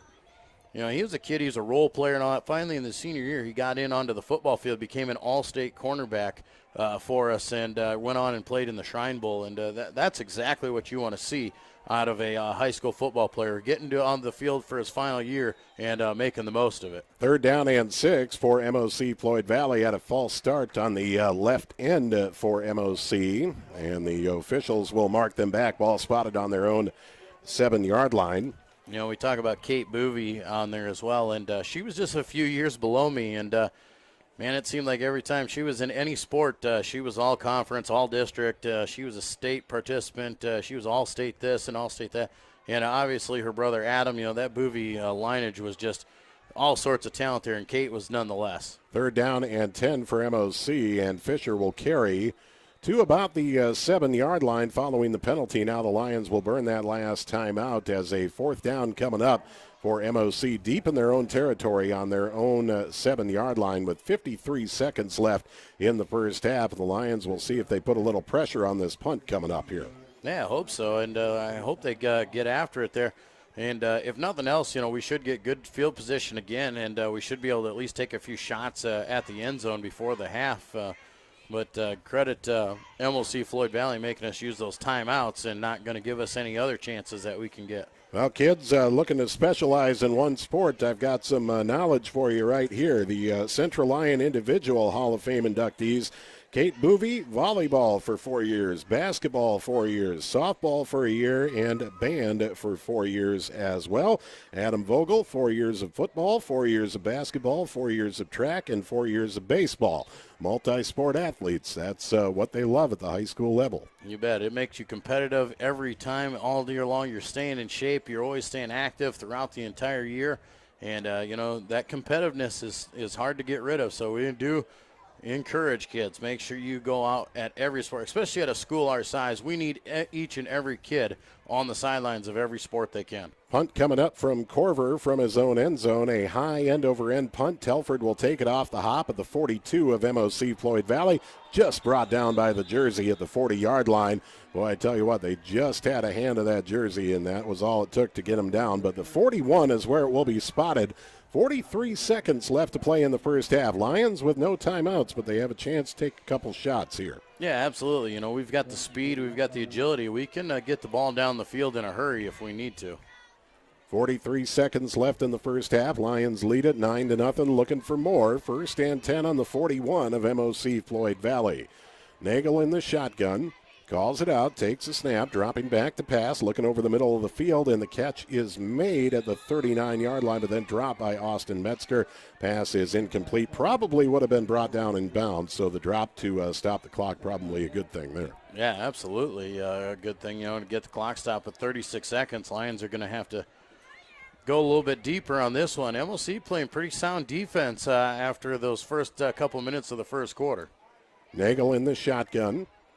Calls it out with Telford in motion, rolling out left side. Nagel looks to the left sideline for Hymanson, just aired it out a little too far at the 25-yard line. Pass will fall incomplete, and the clock will stop with 30 seconds. Well, Jay, we talk about multi-sport athletes. I'm going to give you a little hint here. I told you I saw some of these guys play volleyball earlier. We had the homecoming Olympics. And Vanentop and Metzger and Hymanson and Buss, and these guys were all involved in it, and King Springer was in there. And they went all out. They were coached by the high school volleyball girls. Okay. They were in ladies volleyball apparel. Oh, no. They fit the mold. 3rd and 10. Nagel will air it out down the near sideline, and the catch by Telford. No, he couldn't quite hang on to it. Boy, Cole Telford almost with a spectacular catch there down at the 5-yard line. Just couldn't quite hold on. Well, and, you're not really sure. I think I saw the backside judge reaching for a flag. If he would have caught that, I think he was going to get called for the push-off as well. Well, 4th down and 10 for the Lions. Ball spotted on the 41 of MOC-Floyd Valley. 21 seconds left to play in this first half. A 9-0 lead for Central Lyon George Little Rock. We'll see what the Lions elect to do here. Nagel in the shotgun and up back to his right. Nagel dropping back to pass, setting up the screen left side, and couldn't quite find the receiver. Cole Telford was actually in front of one of the linemen, and the pass will fall incomplete. So MOC will take over now, 1st and 10, with the ball on their own 41 with 16 seconds left. Yeah, it's too bad he couldn't connect on that one because Cole Telford was going to have a lot of room to run on that one. There was a lot of open green in front of him. But nonetheless, incomplete pass and didn't burn off a whole lot of time there. And we're actually going to give MOC-Floyd Valley a few shots here. They're not normally a passing team, but we'll see what they got in their tank here and see what they try. Yeah, 4 incompletions for the Lions. So now 1st and 10 for MOC-Floyd Valley from their own 41. Corver under center, takes a snap. He'll hand over the right side to Fisher. He'll be stood up at the line of scrimmage. In fact, maybe drop for a loss. They will give him the line of scrimmage on forward progress, and that should do it for the first half of play. MOC will wave the white flag, and the clock will run out on half. No, wait, hold everything now. No, I think we got a timeout. Did MOC use their timeout? 2 seconds remaining. MOC did use their timeout. Okay, well, you can't take them with you. Well, I'm trying to figure out if you're going to call that timeout. I thought they would have tried a little bit bigger play than just trying to run Gage Fisher there. Now obviously you're either going to see a screen pass or the Hail Mary. You're going to see that the shortest of passes, Jay, or you're going to see the longest of passes, and could be a little bit dangerous here. You try and air that thing out, and with the Lion defensive backs back there, the speed and the agility that they have, if they could pick one off, they could make things exciting. 2nd down and 10 for MOC-Floyd Valley. Ball spotted on their own 41. We'll see what they drew up for the 59-yard score here in the timeout with 2 seconds remaining. 9-0 lead for Central Lyon George Little Rock. Corver in the shotgun. Trip receivers to the left, a single to the right. Corver takes a snap, dropping back to pass. Under pressure, and Corver will be brought down. Kalen Meyer on the quarterback sack for Central Lyon George Little Rock, and that will bring us to the half. At the half here tonight, homecoming 2018, a 9-0 lead for Central Lyon George Little Rock over MOC-Floyd Valley. Stay tuned. We'll have the halftime report when we return from Dicknall Field in Rock Rapids. This is Lion Football on the Central Lyon Broadcast Network. Small town values will never fade. Always finding a familiar face. A long lost friend with a helpful hand. Picking right up where you left off again. It's your hometown bank in your own backyard. with people that you trust. It's the way you like to live. It's the way you like to bank. Premier Bank, member FDIC.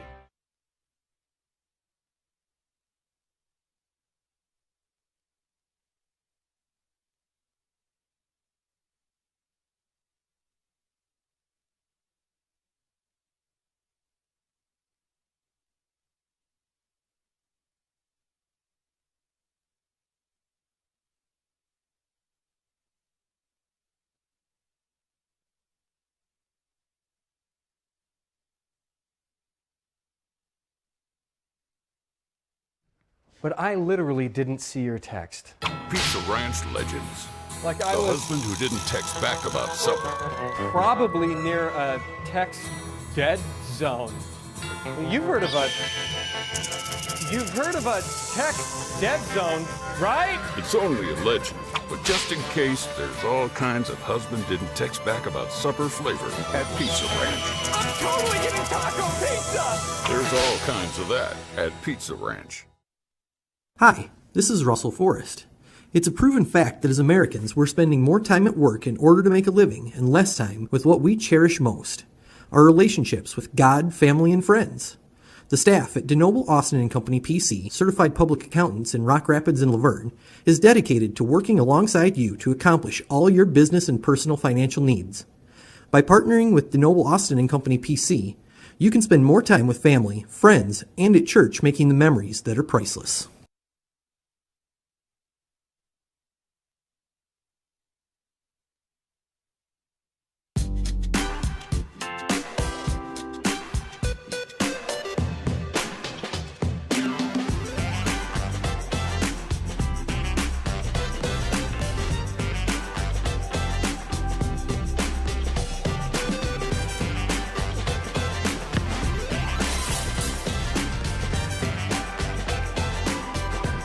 Make your move to the largest orthopedic physician team in the region, Avera Orthopedics.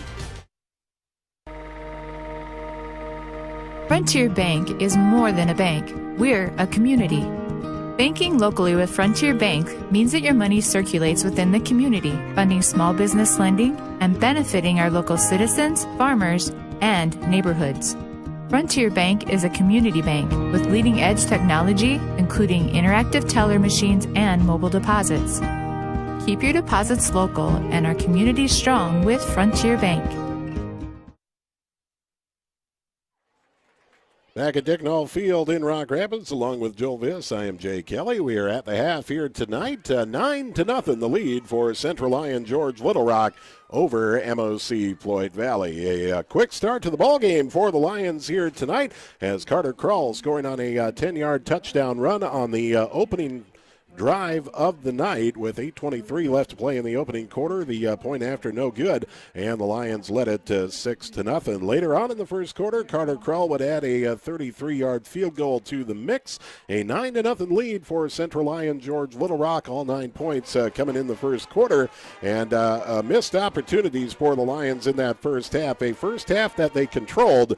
However, many missed opportunities. This score at half could be a lot worse in favor of the Lions right now, Joel Viss. Yeah, 2 times inside the 5-yard line, and we came away with nothing on that, Jay. I mean, this could really be blown wide open. I mean, you could be 23-0 in all reality right now against the Dutch here. Instead, it's 9-0. That leaves MOC-Floyd Valley in striking distance, and we're going to have to come out and play another 2 full quarters out there. And definitely one of those things where, like I said, it almost looked like it came too easy for us at times.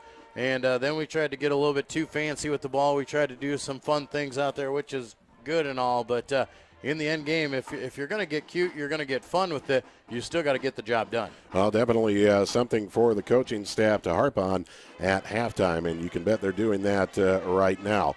Central Lyon Marching Lions Marching Band out on the field at half for Homecoming 2018 performance. Joe, we'll have the Lions Den interviews coming up at the half here tonight as well. Yeah, absolutely. And we talk about how homecoming is really a lot for the seniors out here. And we do a lot of celebrating of a lot of things out there, give a lot of people some notoriety.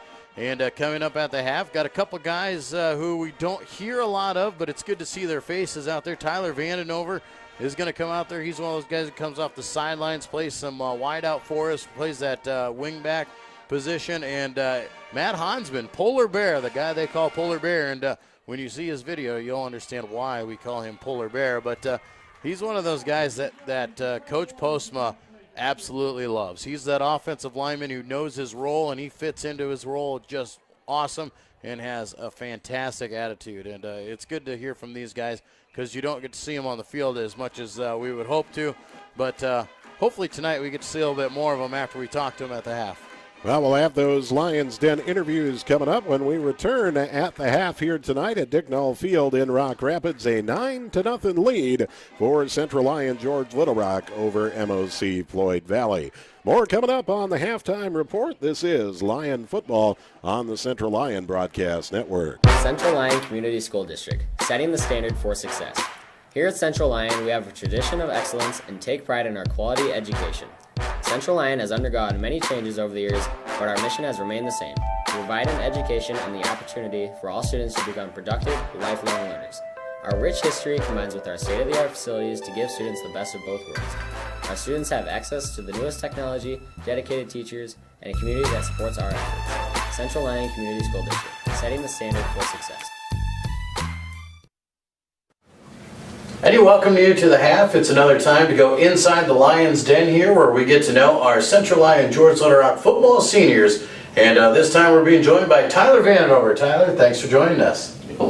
Tyler, let's talk about your year so far. You're on the football field out there. We see your number. You come in off the bench. You do a little bit of things here and there. And tell us a little bit about what your job on the football field is and where you're at and where we can find you. My job on offense is wide receiver, and that is to catch the ball and block on the outside to gain the advantage over the opponents.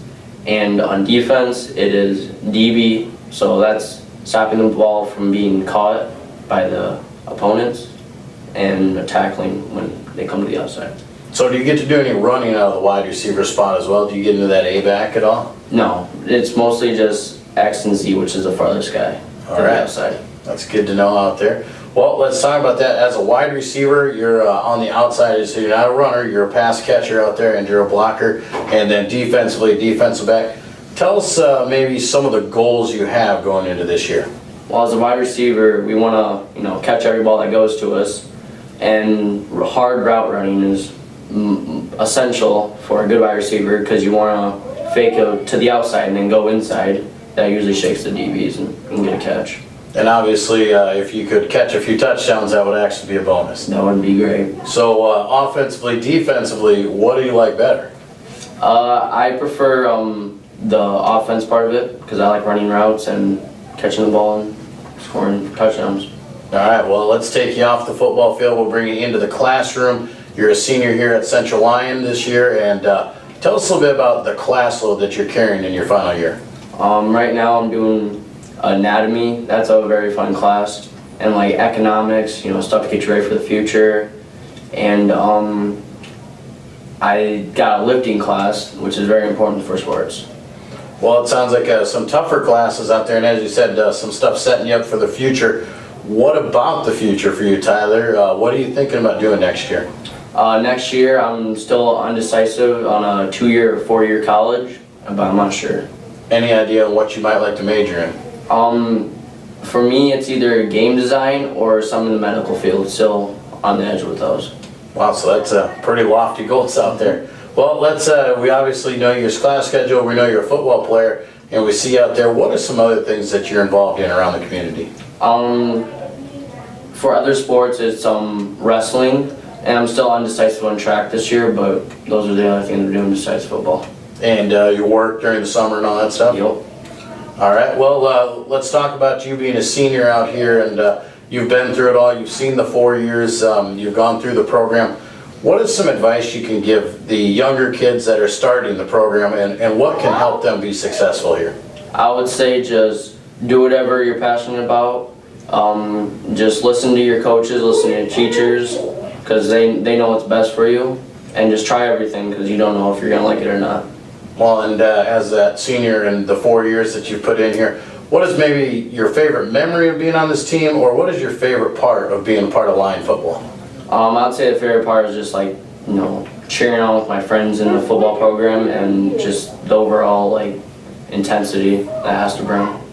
Well, Tyler, we appreciate you spending some time this week, and we wish you the best of luck. Thank you. But I literally didn't see your text. Pizza Ranch legends. Like The husband who didn't text back about supper. probably near a text dead zone. You've heard of a text dead zone, right? It's only a legend, but just in case, there's all kinds of husband didn't text back about supper flavor at Pizza Ranch. I'm totally getting taco pizza! There's all kinds of that at Pizza Ranch.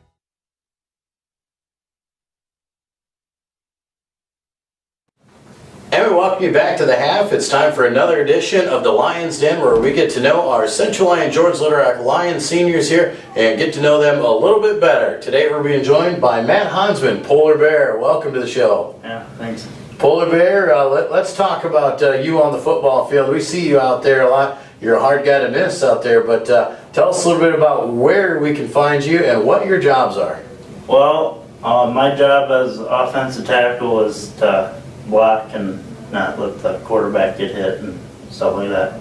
And obviously, Coach Postma has got to be your favorite coach out there, obviously being part of the Hoggers. Yeah. Well, what does Coach Postma like to jump on you about? What does he get after you about? What do you need to be doing out there when he's talking? Yeah, he's just always saying keep your feet moving and keep driving and stuff like that. You bet. Those are good things to be out there. Well, on the football field, this is one of the harder questions that we ask guys out there. It gets harder because you're a lineman out there, and you don't get the credit you deserve out there. We don't get to say your name a whole lot. But what are some goals for an offensive lineman when they're out there? One big goal that I think a lot of offensive linemen want is to keep missed blocks to a minimum and to not let the quarterback get sacked or anything like that. Hey, those are always good goals, and those guys behind you appreciate that as well. Well, let's take you into the classroom here. Let's bring you into the school. You're a senior at George Little Rock this year, and tell us a bit about some of the classes you're taking. Some of the classes I'm taking is government, and I'm taking government and personal finance class and a few shop classes. Well, and you're obviously involved in a few other things around George Little Rock. Tell us a bit about some of the other things that you get into. One of the main other things I do is I deliver appliances at Heartland Hardware. So good, you're a working guy out there, starting to work towards the future and earn a little bit of cash for maybe some college out there. What is the plans going into next year after you graduate? I don't know for sure. It'll probably be a 2-year college. Sure, absolutely. Anything that you want to possibly major in at all? I don't know for sure about that yet. That's all right. You got plenty of time yet to decide. Well, let's talk about some other things for you here. As a senior, as a football player, you're one of the big guys out there. You're one of the guys we look up to. You're a starter on that offensive line.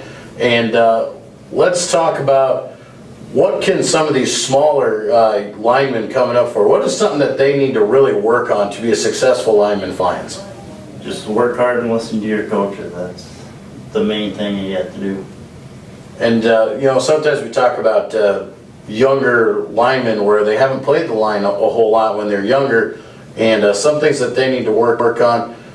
You think with their pass blocking, run blocking, their footwork, what are the main things that they need to really work on to get better? Just keep your feet moving. Stay low, that helps a lot, and make sure you get a good pop, and that helps a lot too.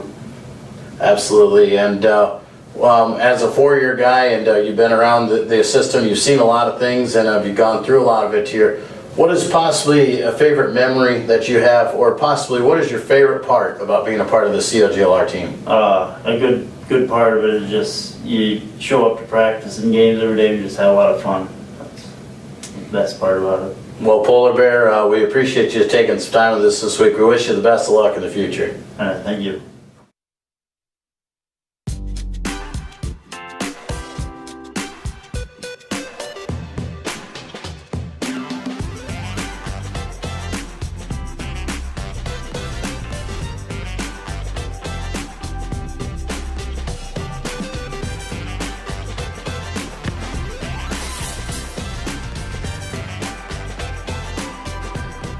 Make your move to the largest orthopedic physician team in the region, Avera Orthopedics.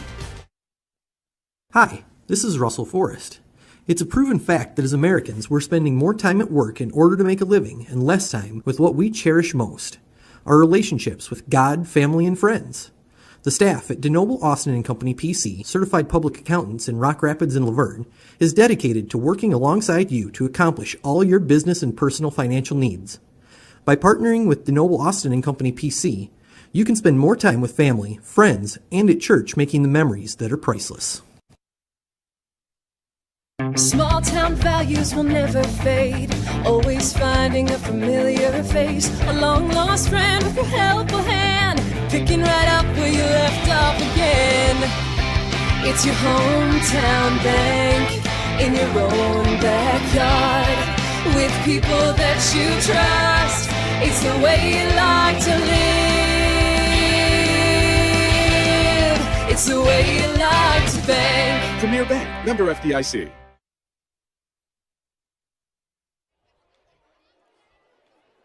Back at Dicknall Field in Rock Rapids, along with Joel Viss, I'm Jay Kelly. 9-0, Central Lyon George Little Rock with the lead on MOC-Floyd Valley as we get set for the start of half number 2.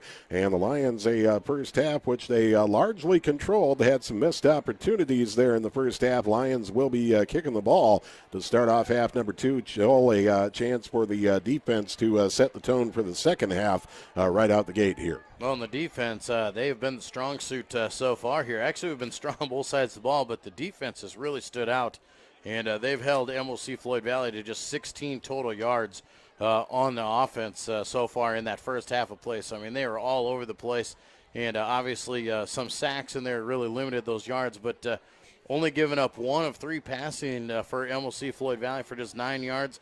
And holding Gage Fisher to just 30 yards at the half. Other than that, like I said, 7 total yards as a team running and 9 as a passing team. So 16 total yards for MOC. That just shows that the Lion defense has really gotten after it in that first half, and we hope that carries here into the third quarter. Well, the Lions looking for that first district win and looking to get it here on homecoming night in their second district game of the year. MOC coming in with a 1-0 record in district play, looking to go 2-0. And if you're MOC right now, you got to feel pretty good heading into the second half because essentially you weathered a first half storm and still you're only down by 9 points. Yeah, absolutely, Jay. Like I said, you only had 16 total yards of offense, and for the Lions, they had about 200 yards of offense. So you're just getting beat up and down the field. But like you said, you're only down by 9, and you get the ball here to start the second half. MOC-Floyd Valley, if they can put a drive together here to kick it off in the third quarter,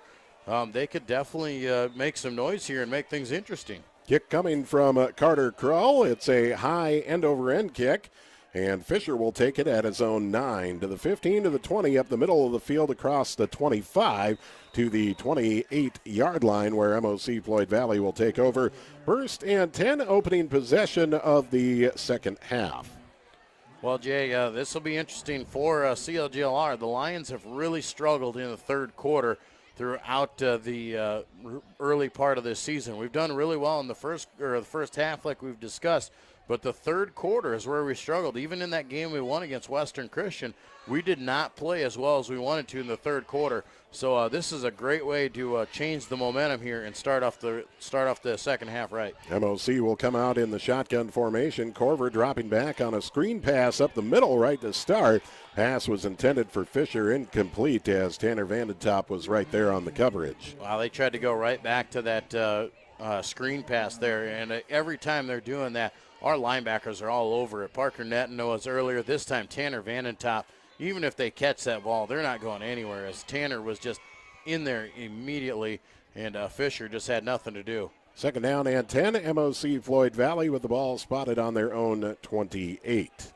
Corver in the shotgun, trip receivers right, a single to the left as Corver takes a snap, rolls out right, under pressure, and he'll go down. Quarterback sack, delayed blitz by Vandentop, his second of the night, and this time down at the 21-yard line. Yeah, once again, Vandentop, he's showing it, man. That senior leadership out there. Comes out, makes the play on first down. Now that delayed blitz, he explodes through there. and gets the sack. And we really got MOC-Floyd Valley out of their rhythm here. They only throw the ball maybe 10 times a game on average. And for them to come out and shotgun and to be looking to throw the ball right off the bat, that means we're in their heads and we're doing the right things. 3rd down and 17 for MOC-Floyd Valley. Ball spotted on their own 21. Corver in the shotgun. High snap over his head. He'll have to eat it. Colton Buss will rip him down back at the 10-yard line, and the Lion defense with a tough 3-and-out to start off half number 2. Oh, man, did they get after it right there. They are just exploding off the ball. Buss, the snap was high there. Credit Corver for going to find it, but Buss was all over them, wrapped him up, and then once again, here comes Vanentop to just give him a little nudge and help it out. They'll mark it down at the 12-yard line. Corver will be standing on his own 2, ready to punt the ball away. As we await the snap is good, and the punt is up. A low line drive punt, short punt. It's going to go out of bounds inside of the 30-yard line, actually at the MOC 28, it looks like. So about the original line of scrimmage is where it will go out of bounds, and the Lions taking over deep in MOC-Floyd Valley territory. Wow, and you can't ask for anything better to start off your second half there, Jay. I mean, man, you can't play any better than that defense there. And we talk about defense setting up offense. You go out there and get 3 huge plays like that and then force a bad punt. And the offense just seems to do their job now. 1st down and 10 for the Lions on the MOC-Floyd Valley 28. They hand to Carter Krull over left tackle, and Krull will follow the blockers across the 25 to the 23, a 5-yard pickup on 1st down. Yeah, Carter, he's been doing some good running out there. He hasn't had a whole lot of room to run. His touchdown in the first quarter was a 10-yarder. That's the longest run he's had on the night, but doing a good job of getting those tough 3 to 5 yards out there. 2nd down and 5 for the Lions on the 23-yard line of MOC-Floyd Valley. Nagel in the shotgun will fake the hand to Murray. Quarterback keep left side. Not a whole lot happening for Nagel there. Maybe the line of scrimmage for no gain. So a 3rd and about 5 coming up for CLGLR. The Lions definitely don't want to turn the ball over here on 4 straight downs in their opening possession. You were gifted fantastic starting field position there by the defense, and you don't want to come out here and do nothing with it in the 3rd quarter. 3rd down and 5 on the MOC-Floyd Valley 23. Nagel in the shotgun, Metzger in motion. Metzger will take the hand from Nagel, hit in the backfield, spins off it, carries to the 20-yard line, just across the 20. He's going to be a little shy of the 1st down, I believe. Yeah, carries it down to the 19, but that's all Austin Metzger there, man. He was hit in the backfield. He spins off the tackler and able to get down for about a 4-yard pickup, but sets up 4th down and about 2. 4th and 2 for the Lions, just inside of the MOC-Floyd Valley 20-yard line. Nagel in the shotgun, Metzger in motion. Nagel takes a snap, quarterback keep up the middle. Nagel has the 1st down as he'll carry up to about the 16-yard line, and the Lions will move the chains. Wow, and that was almost a broken play. I think the center snapped that before he was ready. Didn't even look like Lucas was ready for that ball to come. And he is talking it over there with them. And good job to be aware to catch that ball, get downfield, and get that 1st down. 8:42 left in the 3rd quarter. Lions lead it to 9-0 and looking for more. 1st and 10 from the MOC-Floyd Valley 16. Nagel from the shotgun will hand to Vanentop left tackle. Vanentop will carry inside the 15 down to about the 12-yard line, and tough for 4 yards on 1st down. And that's just good football right there. When your offensive line's getting that kind of push for you, we're running very basic plays up the middle, and we're getting 4 yards at a crack out there. And credit that offensive line for getting that push. 2nd and 6. Here's Vanentop again inside the 10, and Tanner will carry down to about the 8-yard line and a couple yards shy of the 1st down. Yeah, 4 more yards there, and I guess if they're just going to keep giving us 4 yards right up the middle, Jay, that's a good recipe for success. Yeah, you'll take it every time. 3rd and 2. The hand of Vanentop right up the middle, breaks it out left side inside the 5, down to the 3-yard line, and the Lions with 1st and goal coming up on the MOC-Floyd Valley 3. Well, and if it's working, just keep going to it and just keep letting Tanner ram the ball down the middle. 1st down and goal. Nagel in the shotgun. Twin receivers to each side. Vanentop to his right. Nagel will hand to Vanentop. Slips in the backfield, but makes it back to the line of scrimmage for no gain on the play. with 7:34 left in the third quarter, and the clock continues to move. Well, here we sit again, Jay, inside the 5-yard line once again, our third trip inside the 5, and this is where we've met the resistance, and this is where we need to learn how to finish off these drives. Second and goal from the 3. Nagel in the shotgun, the hand of Vanatop. No, fake hand of Vanatop. Nagel rolling out right, looks to pass, nearly picked. Intended for Krull. It will fall incomplete, and a third and goal coming up. Well, I think that was a run all the way, and you had Nagel running to the outside, saw intense pressure coming at him, and at the last second decides to throw the ball at Carter. And like I said, almost picked off. If that's picked off, Jansen's going the other way. Third down and goal. Ball spotted on the MOC-Floyd Valley 3. Nagel from the shotgun, hands to Metzger, sweep around right end, cuts it up, and Metzger to the end zone for the Lion touchdown.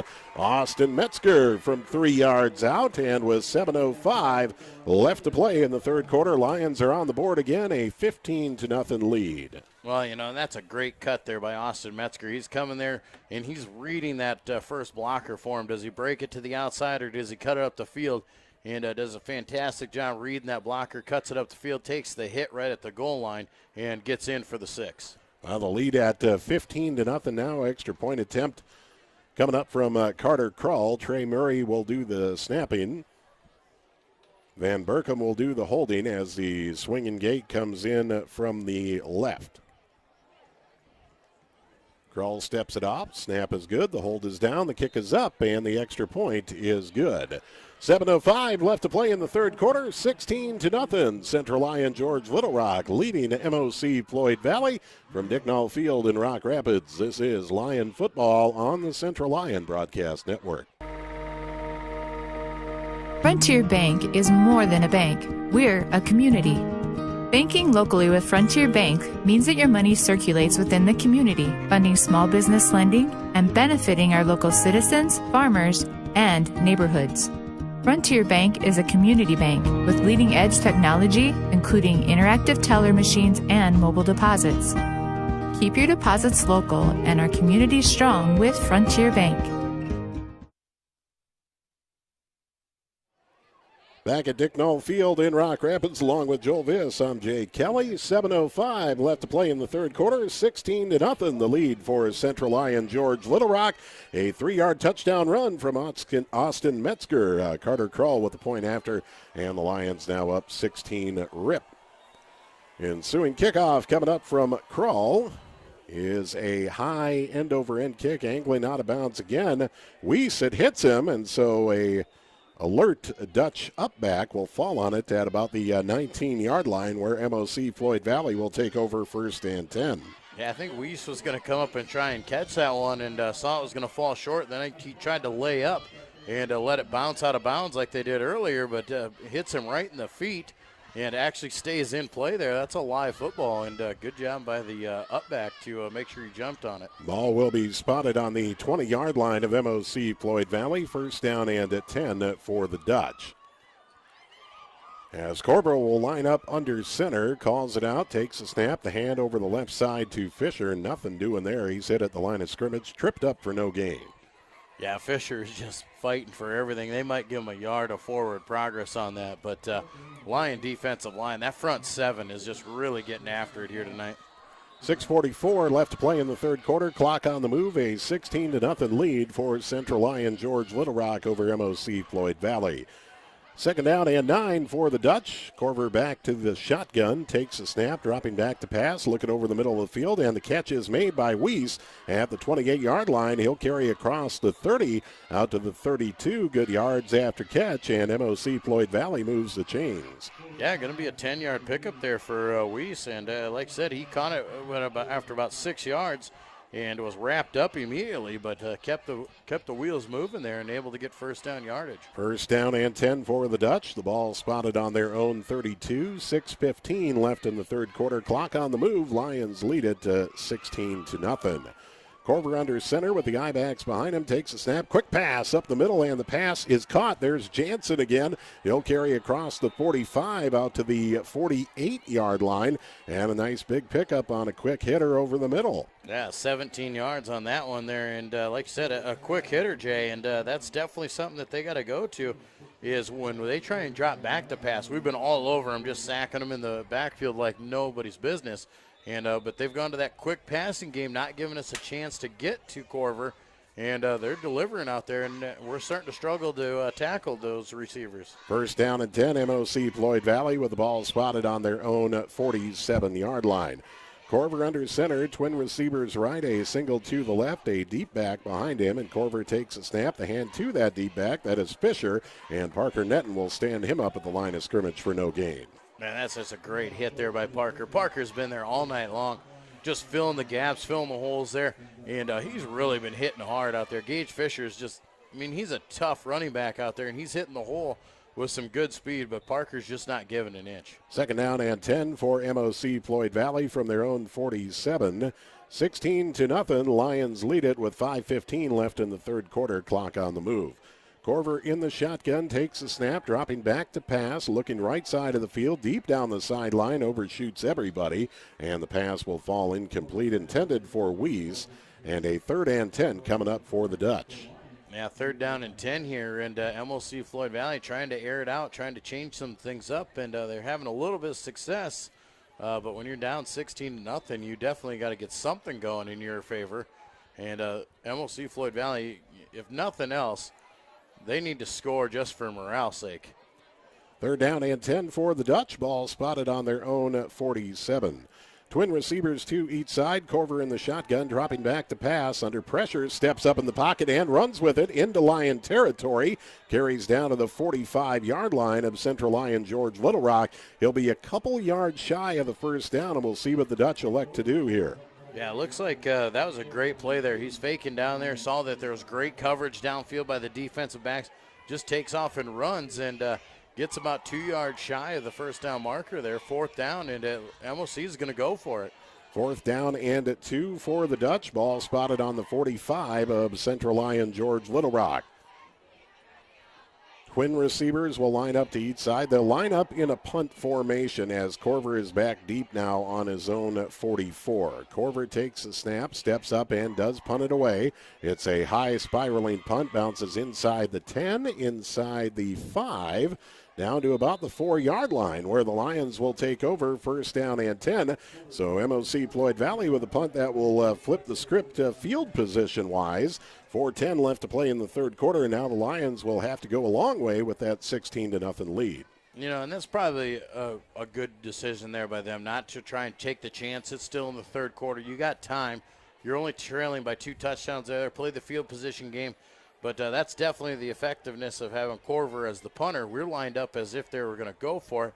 He all of a sudden steps back. We don't send a return man, and he gets a free punt to pin us deep in our own territory. Ball will be marked on the 5 of CLGLR. Lions will come in the power I formation. The hand goes on the left side to Metzger, and Metzger will carry across the 10 out to the 12-yard line. Nice carry on 1st down. Yeah, and it was good to see them go counter play on that one because so far we just ran right behind the bigs and just run straight up the tackles for that one. That time we go the offside there, off tackle on that one, and Metzger gets a good gainer, gets us out of the 10-yard line and almost gets that 1st down. 2nd down and 2 for the Lions. Power I formation. The hand will go to Metzger once again, and over the left side, some tough yards here.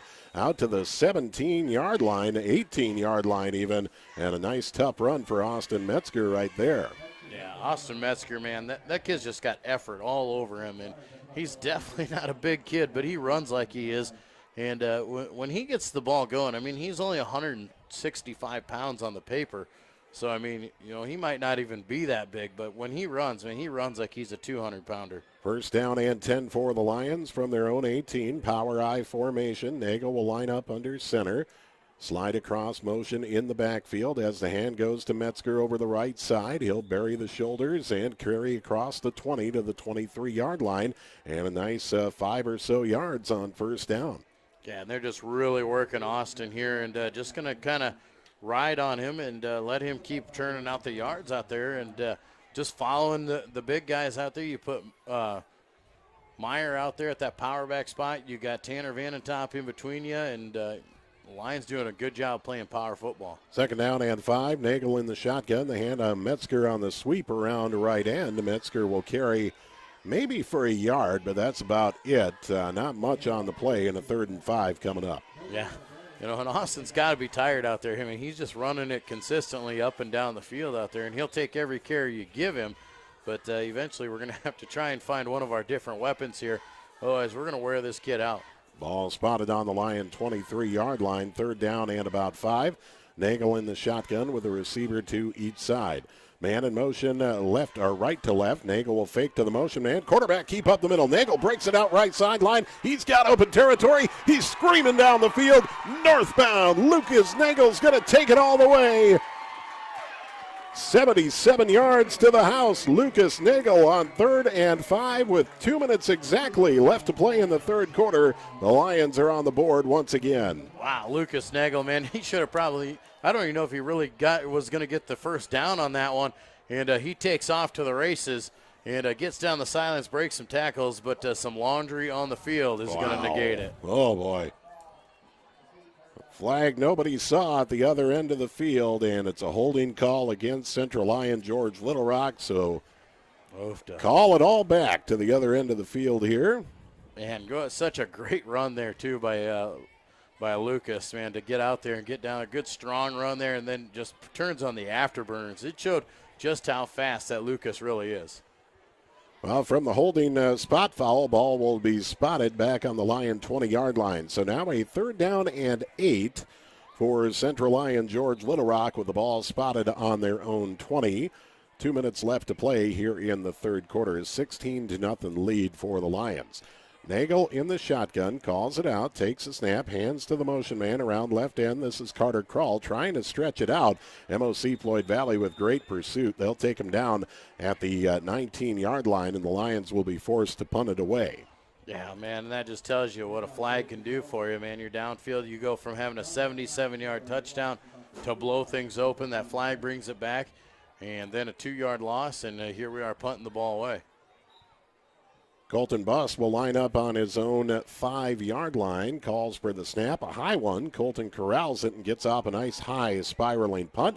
Will take a hop inside the 50, inside the 40, the 35, and down to the 33-yard line of MOC-Floyd Valley, where Cole Telford will down it, and MOC-Floyd Valley will take over offensively with 1:18 left to play in the 3rd quarter. 16-0, Central Lion George Little Rock with the lead. Man, Colton Buss has just had some just huge punts for us all year long, man. We don't call on him a lot. We let Lucas do a lot of the pooch kicking for us. But anytime we're deep back there and we need Buss to come on there and put the boot to, I mean, that's a 47-yarder, and that's probably average for him. He's averaging very close to that 45 to 50 yards a punt, man, and that's just impressive. 1st down and 10, MOC-Floyd Valley on their own 33. Corver will line up in the shotgun. Receiver to each side. Corber takes a snap. The hand to Fisher. The pitch back to Corber, and now the ball hits the ground, and the Lions are all over it. Corver falls on it, and the Lions will be credited with a quarterback sack. Well, it looked like we were going to go for the old flea flicker there. They handed off to Fisher, and he tried to toss it back, but the toss was low, and Corver couldn't even get his hands on it, but by the time he did, Buss had all over his legs, and he wasn't going anywhere. 2nd down and about 20 now for MOC-Floyd Valley with the ball spotted on their own 26-yard line. Corver will line up in the shotgun. Trip receivers to the right, a single receiver left. Corver dropping back to pass, rolling out right side, looking over the middle. He's got Jansen at the 29, who makes the catch for a pickup of a few, and it will be 3rd and about 15. Yeah, just a 3-yard pickup there. Great pursuit once again by the Lions defense. You give him that little short pass there, a 3-yard pass, but as soon as he catches it, our linebackers are there to bring him down. 17 seconds left in the 3rd quarter. Clock is on the move. Lions lead it 16-0. We'll see if MOC elects to run another play before the 3rd quarter runs out here. They all look to the wristbands. 5 seconds left in the 3rd quarter. Corver in the shotgun, and it looks like they're not going to be able to get this off. Clock will hit 0, and that will bring us to the end of the 3rd quarter of play. After 3 quarters, a 16-0 lead for Central Lion George Little Rock over MOC-Floyd Valley. This is Lion football on the Central Lion Broadcast Network. Small town values will never fade. Always finding a familiar face. A long lost friend with a helpful hand. picking right up where you left off again. It's your hometown bank in your own backyard with people that you trust. It's the way you like to live. It's the way you like to bank. Premier Bank, member FDIC.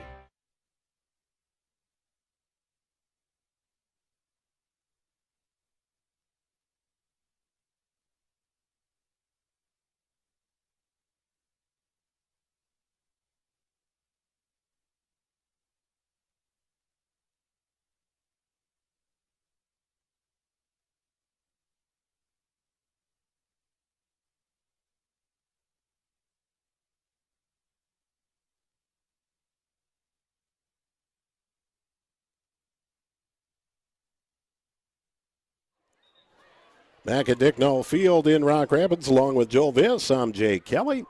We head to quarter number 4, 12 minutes up on the board, a 16-0 lead for Central Lyon George Little Rock. Third down and 15 for MOC-Floyd Valley as we kick off the fourth quarter. Ball spotted on their own 29. Corver will line up in the shotgun, twin receivers to the left. A stacked line to the left as well. Corver rolls out left under pressure, runs with it, and Van Top will track him down from behind at the 31-yard line. Gain of a couple, and it will be a fourth down punting situation for MOC-Floyd Valley.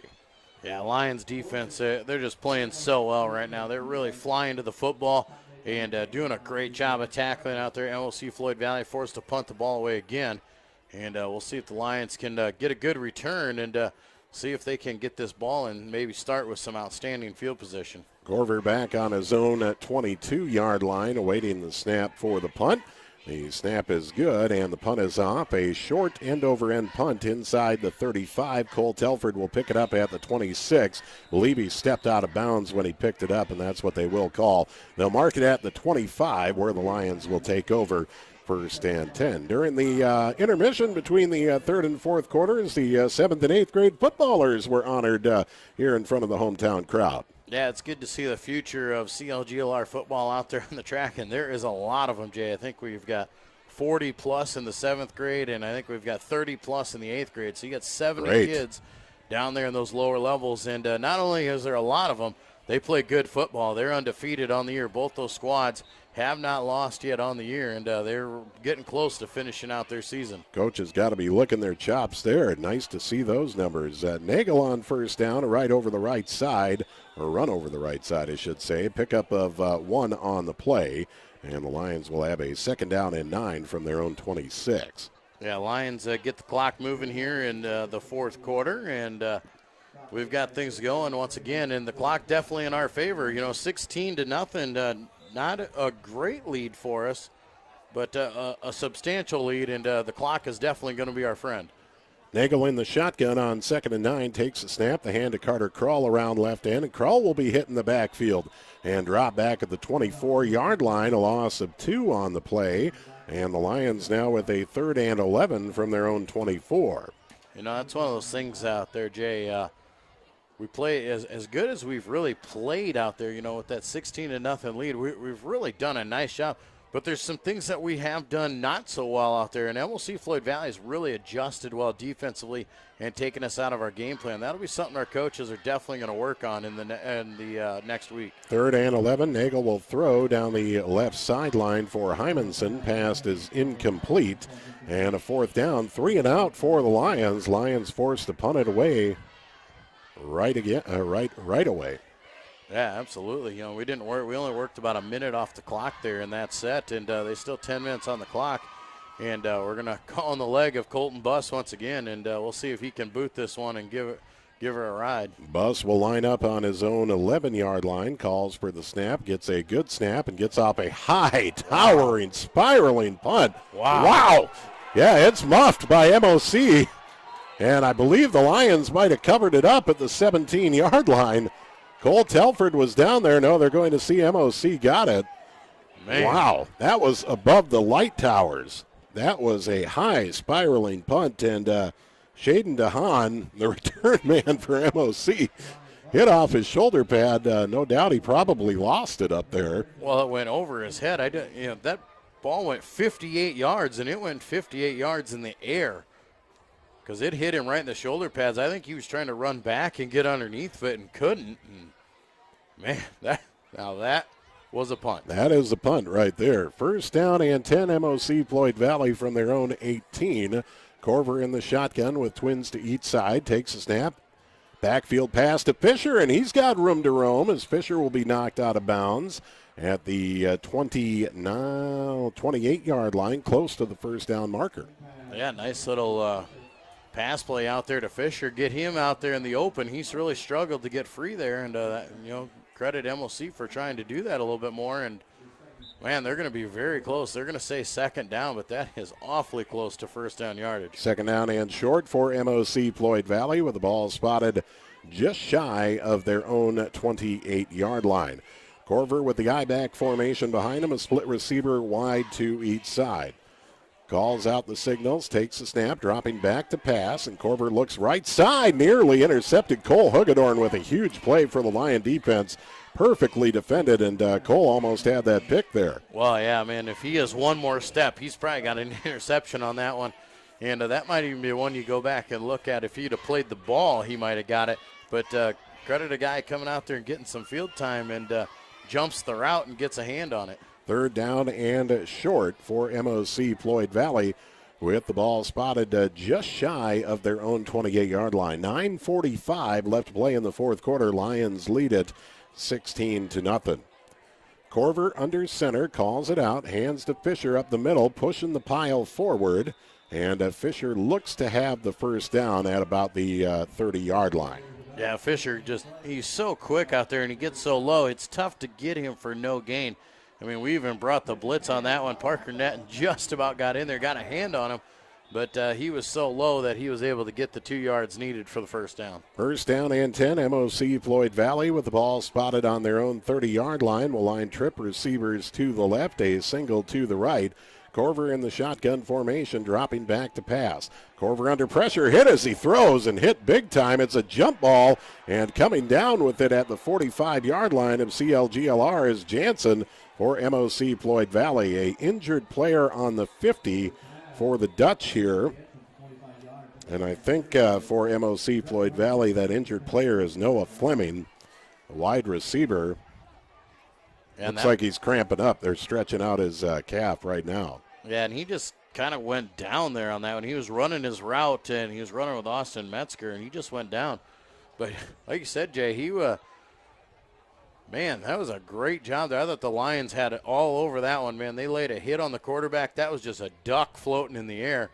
But I guess when you go out there, you got Cole Telford versus Josiah Jansen out there for us. You know, Cole Telford, he's 5'7", 145 pounds, but then you got Josiah Jansen, 6'5", 210.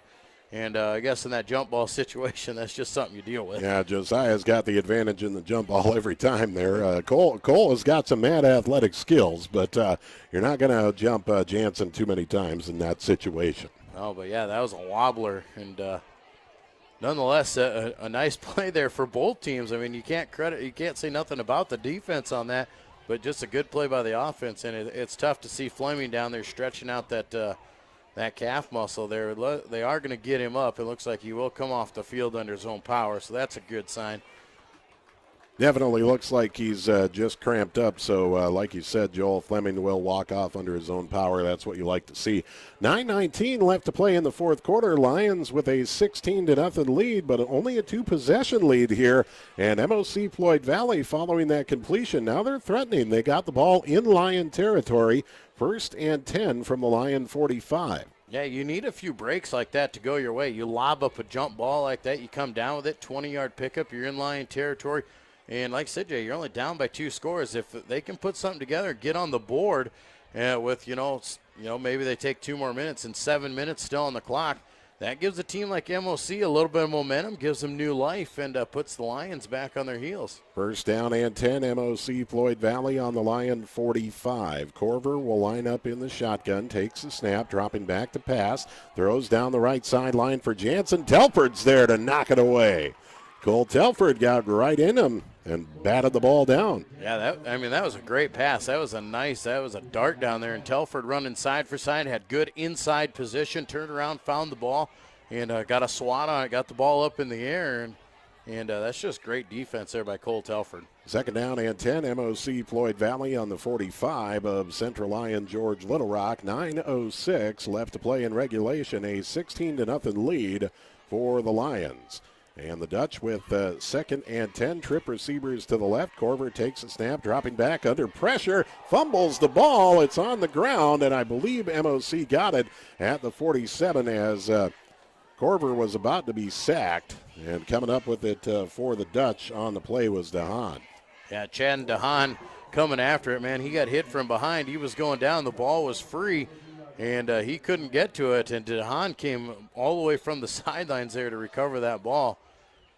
And he was the only white jersey around, but he did everything he had to. Only goes for a 2-yard loss. Third down and 12 for MOC-Floyd Valley with the ball spotted on the 47 of Central Lyon George Little Rock.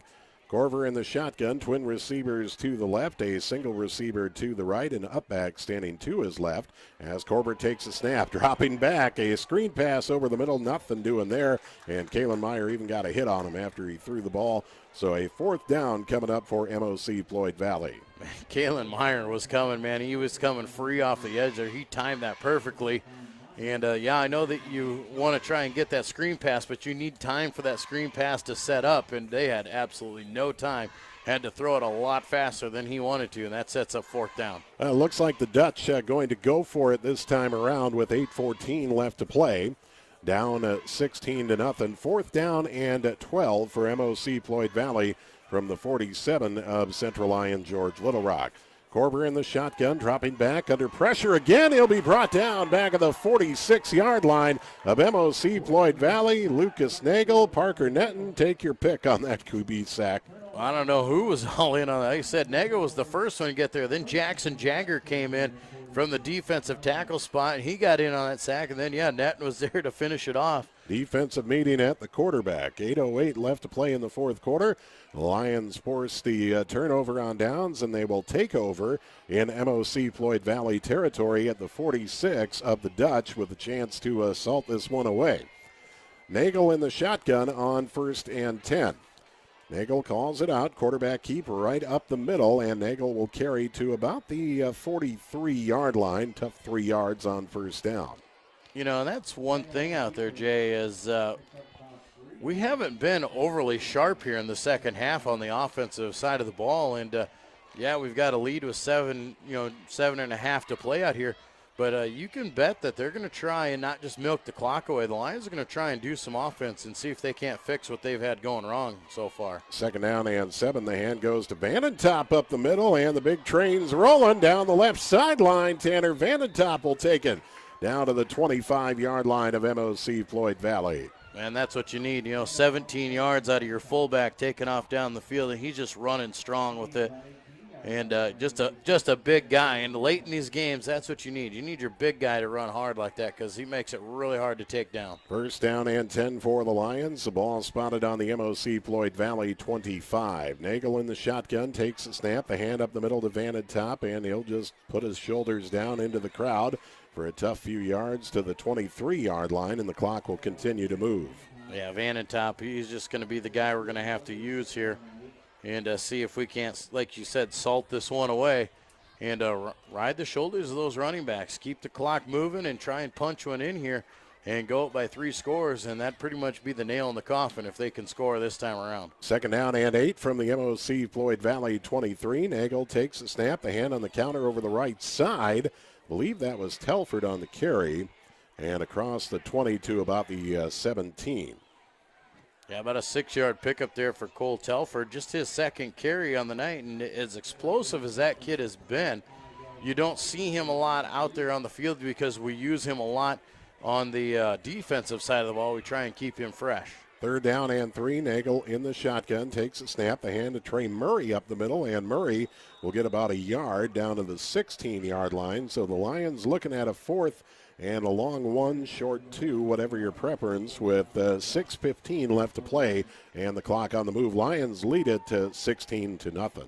And in 4th and 1 here down at about the 15-yard line, I think you just got to maybe just let Trey Murray go through, let him be the first guy through, and just let Lucas tuck in behind him, see if he can't get him. But Lions are going to call timeout. They want to make sure they get this 4th down right. They'll run down the play clock before they make the timeout call here. 5 seconds left on the play clock. And they'll run it all the way down to 1 second before the timeout is called. So 5:45 left to play in the 4th quarter. A 16-0 lead for Central Lyon George Little Rock. A 4th down and 1 coming up for the Lions with the ball on the MOC-Floyd Valley 15-yard line. And certainly, Joel, I would think you got to put it on your offensive line right here. Absolutely. If you can't get 1 yard, the offensive line, they're the guys you got to talk to on this one. And like I said, I think you keep the ball in the hands of your playmaker, Lucas Nagel. Just let him hang on to it, get the yards you need. This is a big 4th down. Like I said, if we get 1st down yardage here, we can melt away at least 2 more minutes off the clock and still have that chance to score. If we get stopped here, that gives MOC-Floyd Valley the ball back with, 5:45 on the clock here. They could definitely make some noise here. They've been throwing the ball a little bit better here in the second half, and it just takes one missed coverage, one blown coverage to blow the game wide open. 4th down and 1 yard following the timeout. The Lions will come up to the line of scrimmage with an I-back formation behind Lucas Nagel in the backfield. Nagel under center, quarterback keep right up the middle, has the 1st down and more as Nagel will carry all the way inside the 10. Down to about the 9. They'll mark him down at the 9. So a 1st down and goal for the Lions from the 9-yard line of MOC-Floyd Valley. That's pretty good. We just talked about putting it on the offensive line shoulders there. We needed 1. We got 6 on a quarterback sneak. 1st down and goal. Central Lyon George Little Rock with the ball on the 9-yard line of MOC-Floyd Valley. 16-0 lead for the Lions. They're looking for more with 5:25 left to play. Nagel in the shotgun, takes the snap, the hand of Vanentop up the middle, and he'll carry to about the 5-yard line, pick up a 4 on the play. And just keep moving forward, keep that clock ticking.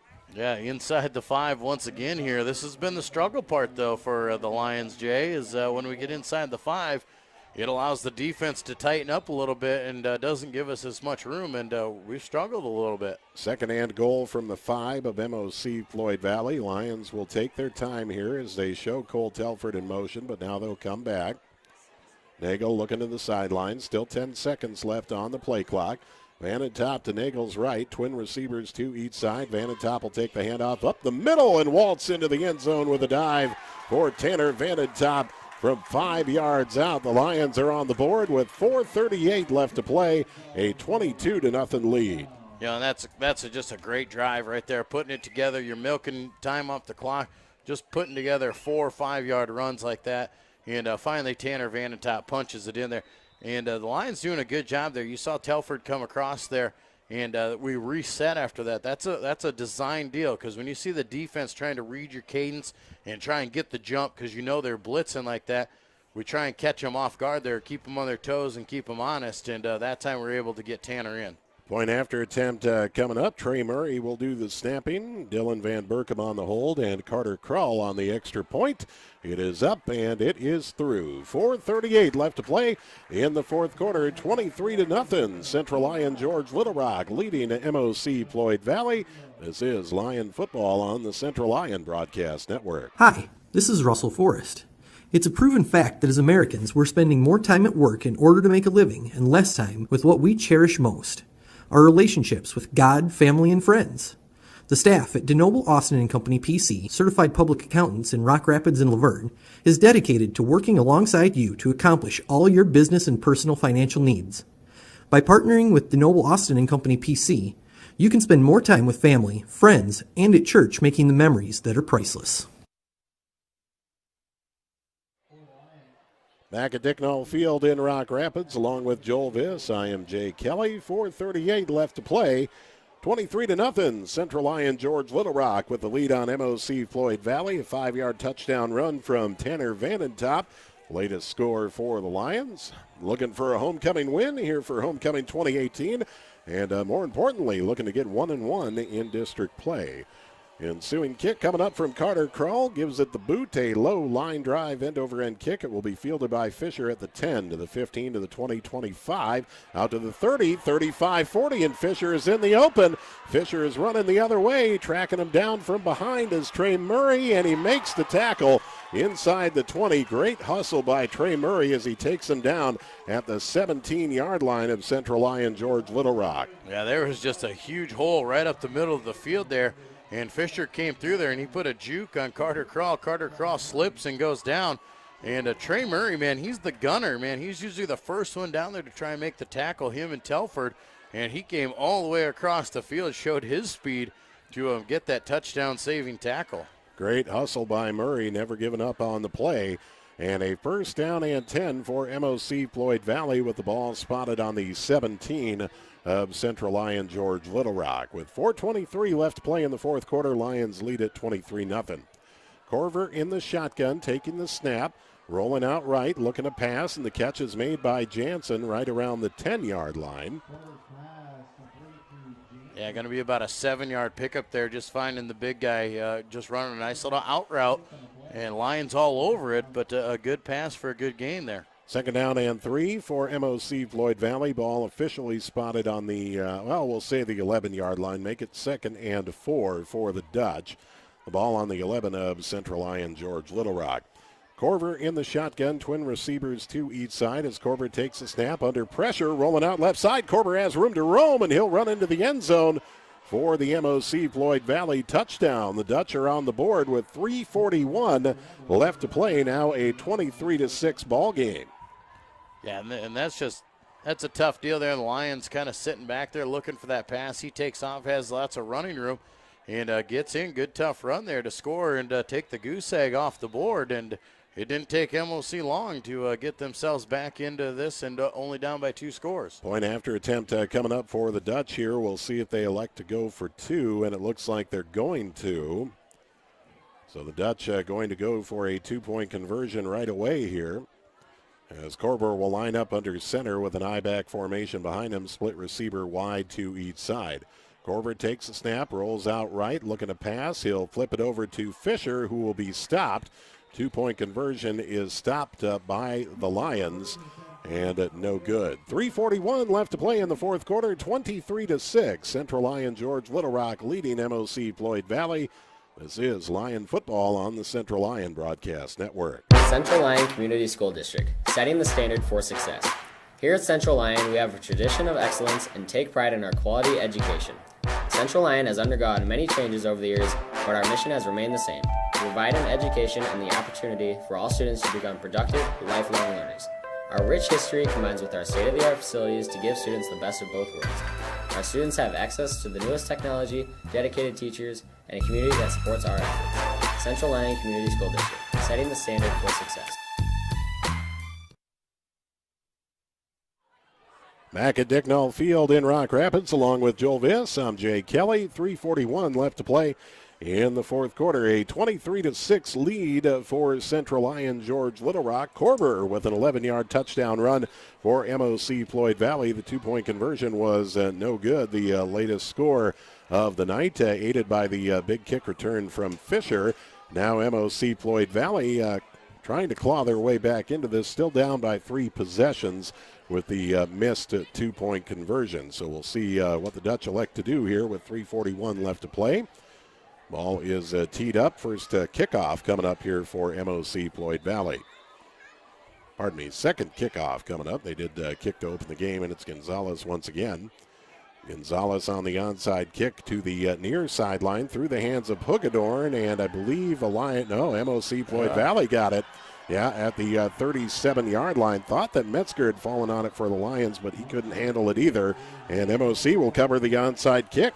Well, here you go. They're not going away. They're not done with this one. And like I said, the Lions looked like they were sitting on their heels there after they scored that touchdown. Went up 23-0, gave up a big return, a quick score. Now an onside kick, and you're giving a team like this some life. And the defense is going to have to step up here and get a stop here and put an end to this game. First down and 10 for MOC-Floyd Valley. The ball spotted on the 37 of Central Lyon George Little Rock following the onside kick recover.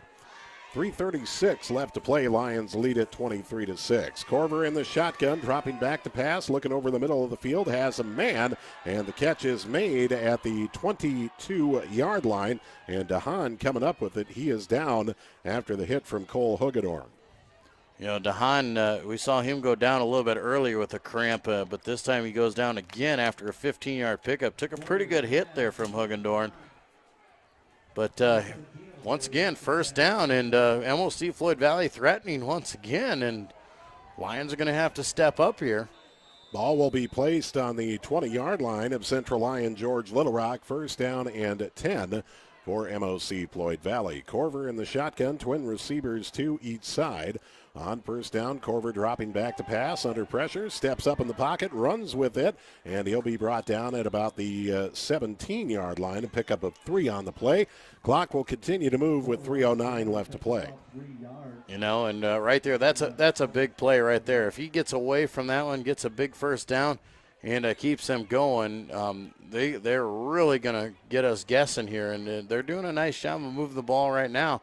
But Lions need to get a good couple licks and get that momentum back. Second down and 7. Corver in the shotgun, takes a snap, dropping back to pass, under pressure again over the middle of the field. DeHaan with the catch, and into the end zone for the MOC-Floyd Valley touchdown. 17 yards on the hookup. Corver to DeHaan with 2:39 left in the fourth, and now a 23-12 ball game. You know, you can't quit out there. You don't know it. No lead is safe out there. The Lions are showing it right now, and they went from having just a very dominant win here on homecoming night to now they've got some pressure, and they got to be worrying about what's going on. 2-point attempt. Corver under center with the I-backs behind him. Takes a snap, hands to Fisher right side, and Fisher will be in for the 2-point conversion. 2:39 left to play in the fourth quarter. Now 23-14. Central Lyon George Little Rock with the lead on MOC-Floyd Valley. This is Lion football on the Central Lyon Broadcast Network. But I literally didn't see your text. Pizza Ranch legends. Like the husband who didn't text back about supper. Probably near a text dead zone. You've heard of a text dead zone, right? It's only a legend, but just in case, there's all kinds of husband didn't text back about supper flavor at Pizza Ranch. I'm totally getting taco pizza! There's all kinds of that at Pizza Ranch. Back at Dick Null Field in Rock Rapids, along with Joel Viss, I'm Jay Kelly. 2:39 left to play in the fourth quarter, 23-14. Central Lyon George Little Rock. That 23-0 lead is disappearing quickly here. A 17-yard touchdown pass from Corver to DeHaan for MOC-Floyd Valley, the latest score. And Gonzalez, you can bet, looking for another onside kick coming up here. Well, and you got to calm the nerves here if you're the coaching staff for the Lions out there. You got to remind your guys there's 2.5 to play. You're still up by 2 scores. I mean, you got to calm down here, guys. Just play your football, play your game, get possession, and we'll take over here and we'll get rid of this game. Gonzalez will wait for the official signal. Signal is given from the ref, and we'll go onside kick to the right side this time. And Krull will let it roll out of bounds. Flag will fly, and the Lions will take over first down and 10 on their own 35-yard line. Well, that's a great break there for them. They really had the Lions guessing. We didn't know which way they're going to kick it. And obviously Gonzalez, a very good kicker out there and able to kick that ball out of bounds this time. But the Lions definitely are gaining on the fact that they've got possession. Now they just got to go out there and take care of offense the way it needs to be done. And just work this clock. 2:38, you can easily just pick up a few first downs and take this homecoming win away. First down and 10 for the Lions. The ball spotted on the 35-yard line following the out-of-bounds penalty. And looks like we've got a few substitutions in here. A couple guys. They will line up in the shotgun formation. The hand goes up the middle to Vanentop. He'll carry to the 44-yard line. MOC-Floyd Valley will use their first timeout following the 4-yard run by Vanentop. on first down. 2:33 left to play in the fourth quarter. 23-14, the lead for Central Lyon George Little Rock over MOC-Floyd Valley here tonight. Was a 23-0 lead for the Lions. MOC-Floyd Valley tacking on a late score, followed by an onside kick and another score, along with the 2-point conversion, has made this a 9-point ball game here. Now the Lions with possession, Joel. One more timeout, maybe two more timeouts for MOC-Floyd Valley to use yet before they can officially clock this one away. Well, two more timeouts, or if the Lions can get a first down, that'll essentially be done with it here. And we'll see what the Lions decide to do here. It looks like they're just going to stick and ride out Tanner Vanentop, give him the ball, let him just push the pile ahead. He's been running hard here in the fourth quarter. He's averaging about 4 to 5 yards a carry in this fourth quarter, and he's just running behind the big hog mollies up front. And if he can just keep punching out 4 yards, get that first down, we should just be able to kneel it out. Central Lyon George Little Rock following the timeout with a 2nd down and 6 on their own 39-yard line. Nagel in the shotgun, twins to each side. The fake to Vanentop, quarterback keep. Nagel up the middle and fumbles on the play. MOC-Floyd Valley covers it at their own 44. Nagel into MOC-Floyd Valley territory. However, he fumbled at the end of the run, and MOC-Floyd Valley covers it on their own 44. So the Dutch, via the turnover, will take over. Well, and he took a pretty good lick there on the arm. You can see him shaking it off there. And, you're just talking about that, Jay. The big thing out there is to get that first down, but the second thing is to maintain possession, and 14-yard pickup doesn't do you a whole lot of good when the ball pops free. Corver in the shotgun with twin receivers to each side. A low snap. He corrals it. Dropping back under pressure, and Corver will go down. Quarterback sack back of the 42, and a late hit going to be called on the Lions here for piling on. Yeah, it's going to be a tough break there because the Lions did a great job. He tucked up underneath there. Colton Buss came down, got the sack on him for a 2-yard loss, but then you're going to get the piling on afterwards. Personal foul called on the Lions. The quarterback sack back at the 42-yard line. So MOC-Floyd Valley will take advantage of this penalty as the officials will walk off the 15 yards with 2:14 remaining.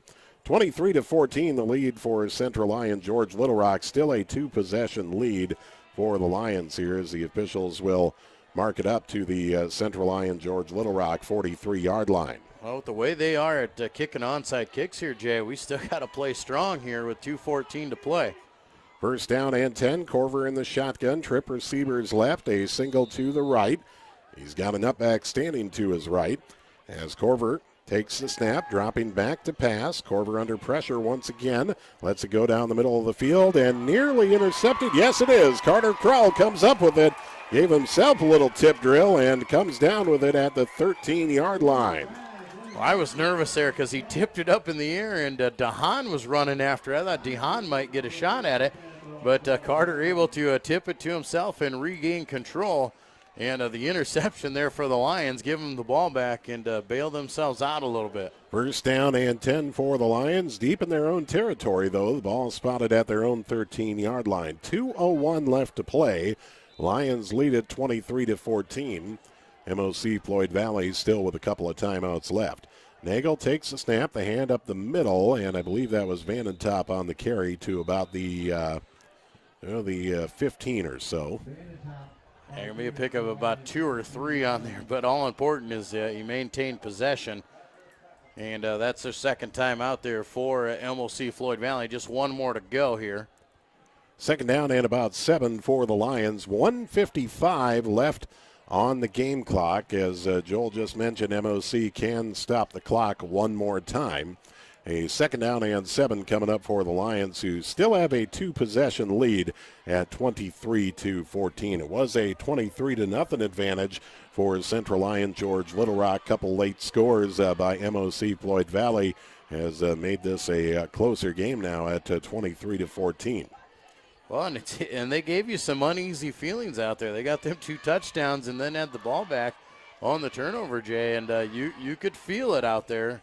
But the Lions get that big turnover there from Carter Krull and the interception. Now let's see if they can finish this one off. Second down and 7 from the 15-yard line, their own 15. The hand will go to Vanentop up the middle. He'll carry the defenders out to about the 20-yard line, another 5 yards, and the final timeout for MOC-Floyd Valley will be called with 1:47 left to play here in the fourth quarter. The Lions looking at a 3rd down and 2 with the ball spotted on their own 20-yard line. And that's the final timeout, like you said, though, Jay. And so if we can get this is a big play once again. This timeout might actually aid CLGLR as they're going to be able to set up this 3rd down and short situation. They'll be able to come out, they get that 1st down, and this game is over. So on 3rd down and 2, the Lions still huddled up. MOC-Floyd Valley defense, they're out on the field. They're ready to rock. 1:47 left to play in the fourth quarter. A 23-14 advantage for Central Lyon George Little Rock as the Lions facing a 3rd down and 2 from their own 20-yard line. MOC-Floyd Valley now out of timeouts. Clock will run as soon as the ball is snapped. Nagel will line up with the power eye behind him in the backfield. Nagel calls it out, takes the snap, and I believe we had a false start on Central Lyon George Little Rock. A little movement in the backfield there. Kalen Meyer, we had the big package going there. We were going to just power it through with Austin Metzger. Kalen Meyer went early, and that's going to be a 5-yard loss. That's big because that's going to bring on the punting team now. And with 1:45, we're going to kick that ball and give it right back to MOC here. Well, it is a 3rd down yet. Oh, yeah, we've got a chance, I guess, on 3rd down. I was thinking 4th down. 3rd down and 7. So Nagel will line up in the shotgun. I would imagine the Lions will play it safe here. The hand goes to Vandentop up the middle, and Vandentop will push the pile forward close to the 1st down. He's about a yard shy of the 1st down, I think, at about the 21-yard line. We'll wait and see where the officials spot it. Yeah, it looks like he got everything back that they lost on the penalty. Up to the 21, so a 4th and 1 for the Lions. Lions will obviously punt it, but in no hurry to get this punt off, as it looks like about 1 minute left on the clock by the time the Lions need to snap the ball here, as the play clock right now at 10. Buss will camp out on his 8-yard line. He'll call for the snap with 5 seconds left on the play clock. Get off a low line drive end-over-end punt. Will be fielded by Fisher. No, he'll let it go, and it will be down by the Lions at the 34 of MOC with 54 seconds left to play. And that was just one of those kicks right there, Jay. It was a low end-over-ender, and Buss was just not even going to give the return man a chance to get a return on that. Let it roll, took a good hop for us, down to about the 35-yard line. Still ended up being a 40-plus yard punt for Buss, and we'll see with under a minute to play are in desperation mode. 1st down and 10. MOC-Floyd Valley with the ball on their own 34. Corver in the shotgun, twin receivers to each side, takes a snap, dropping back to pass. Corver under pressure, steps up left side, lets it go down the sidelines, has a man, and a diving catch made. No, they're going to call it incomplete at the 28-yard line. Boy, A for effort, though, on that play by Noah Fleming. Yeah, it looks like he's hurt again. Yeah, probably got the wind knocked out of him. Well, I think he fell on the ball. He laid out for that one, and they did call it correctly. He trapped it as he tried to get under it. He was at full extension, and I think that ball just landed right in the breadbasket when he hit the ground. Boy, that was a fantastic effort by Noah Fleming, but the pass incomplete. So a 2nd and 10 coming up by for MOC-Floyd Valley with the ball on their own 34. 45 seconds left to play, and the Lions out front 23-14. Corver in the shotgun, twin receivers to each side, dropping back to pass, looking right sideline. Pass will fall incomplete, and a 3rd and 10 coming up for MOC-Floyd Valley. Yeah, Lions is dropping back. They're playing a prevent. They're playing pretty deep coverage here, and that time they were all over Jansen, looked at him right at the 1st down sticks, and just passed wildly out of bounds. 3rd down and 10, MOC-Floyd Valley with the ball spotted on their own 34-yard line. Looking to the sideline for the play with 40 seconds left to play. 23-14 Lions out front. Corver in the shotgun, trip receivers left, a single to the right as Corver barks it out, takes a snap, dropping back to pass, looking over the middle, and right off the hands of Fisher. Fisher was there, had the ball in his hands, but might have been looking to turn upfield a little too early. Yeah, I think that's exactly what he was doing there, Jay. He was wide open. The ball was right there, and I think he was looking to run there. Parker Netton was coming up there to try and make the tackle, but nonetheless, Fisher lets it hit the ground, and 4th down now. Ball from the 34-yard line of MOC-Floyd Valley, 4th down and 10 for the Dutch. As Corver takes a snap, dropping back to pass, looking down the right sideline, overshoots everybody. Late flag coming in. I believe that's going to be in the area of a holding. Now a flag on the sideline as well. We'll have to wait and see what's happening here. We got a flag in the backfield, a flag on the sideline. I think you might get roughing the passer in the backfield, but you might also you'll get pass interference on the Lions for sure, as Telford was all tied up. Okay, going to be holding on the offense, holding on the defense. We'll redo 4th down. 4th down and 10 for MOC-Floyd Valley with the ball on the 34. 30 seconds left to play now. 23-14. Central Lyon George Little Rock with the lead. Corver will line up in the shotgun with trip receivers to the left and a single receiver to the right. Fisher will stand to his right as Corver calls it out. Takes a snap, dropping back to pass. Scrambling in the pocket under pressure. Corver will be whipped down by Buss. And the quarterback sacked back at the 21-yard line. And the Lions will take over 1st and 10 with 23 seconds left. Yeah, Lions get after him right there. And only fitting that this one's going to end on a Colton Buss sack, man. He did it all here tonight, man. He was all over the place. He had some just fantastic punts out there. Great job of blocking on the offensive line, and he is just a force to be reckoned with off the edge. Defensive front for the Lions getting it done here tonight. A number of quarterback sacks for the Lions, and the offense will line up in victory formation here on homecoming night. Nago will line up under center, call for the ball, take the knee, and that will do it. Oh, yes, the play did count. Yep, the play did count. Wanted to make sure that was a time down, and it is, and the clock will run out on homecoming 2018. So the Lions do come away with a win here tonight, 23-14 over MOC-Floyd Valley. Stay tuned. We'll have our postgame report when we return from Dicknall Field in Rock Rapids. This is Lion Football on the Central Lion Broadcast Network. Small town values will never fade. Always finding a familiar face. A long lost friend with a helpful hand. Picking right up where you left off again. It's your hometown bank in your own backyard. With people that you trust. It's the way you like to live. It's the way you like to bank. Premier Bank, member FDIC.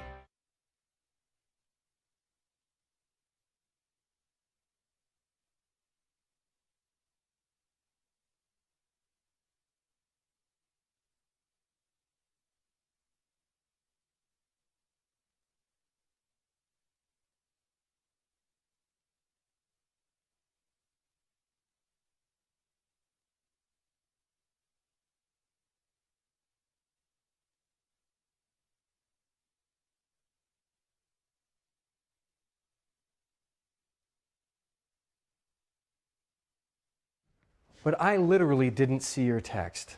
Pizza Ranch legends. Like the husband who didn't text back about supper. Probably near a text dead zone. You've heard of a text dead zone, right? It's only a legend, but just in case, there's all kinds of husband didn't text back about supper flavor at Pizza Ranch. I'm totally getting taco pizza! There's all kinds of that at Pizza Ranch. Hi, this is Russell Forrest. It's a proven fact that as Americans, we're spending more time at work in order to make a living and less time with what we cherish most, our relationships with God, family, and friends. The staff at DeNoble Austin & Company PC, certified public accountants in Rock Rapids and Laverne, is dedicated to working alongside you to accomplish all your business and personal financial needs. By partnering with DeNoble Austin & Company PC, you can spend more time with family, friends, and at church making the memories that are priceless. Frontier Bank is more than a bank. We're a community. Banking locally with Frontier Bank means that your money circulates within the community, funding small business lending and benefiting our local citizens, farmers, and neighborhoods. Frontier Bank is a community bank with leading-edge technology, including interactive teller machines and mobile deposits. Keep your deposits local and our community strong with Frontier Bank.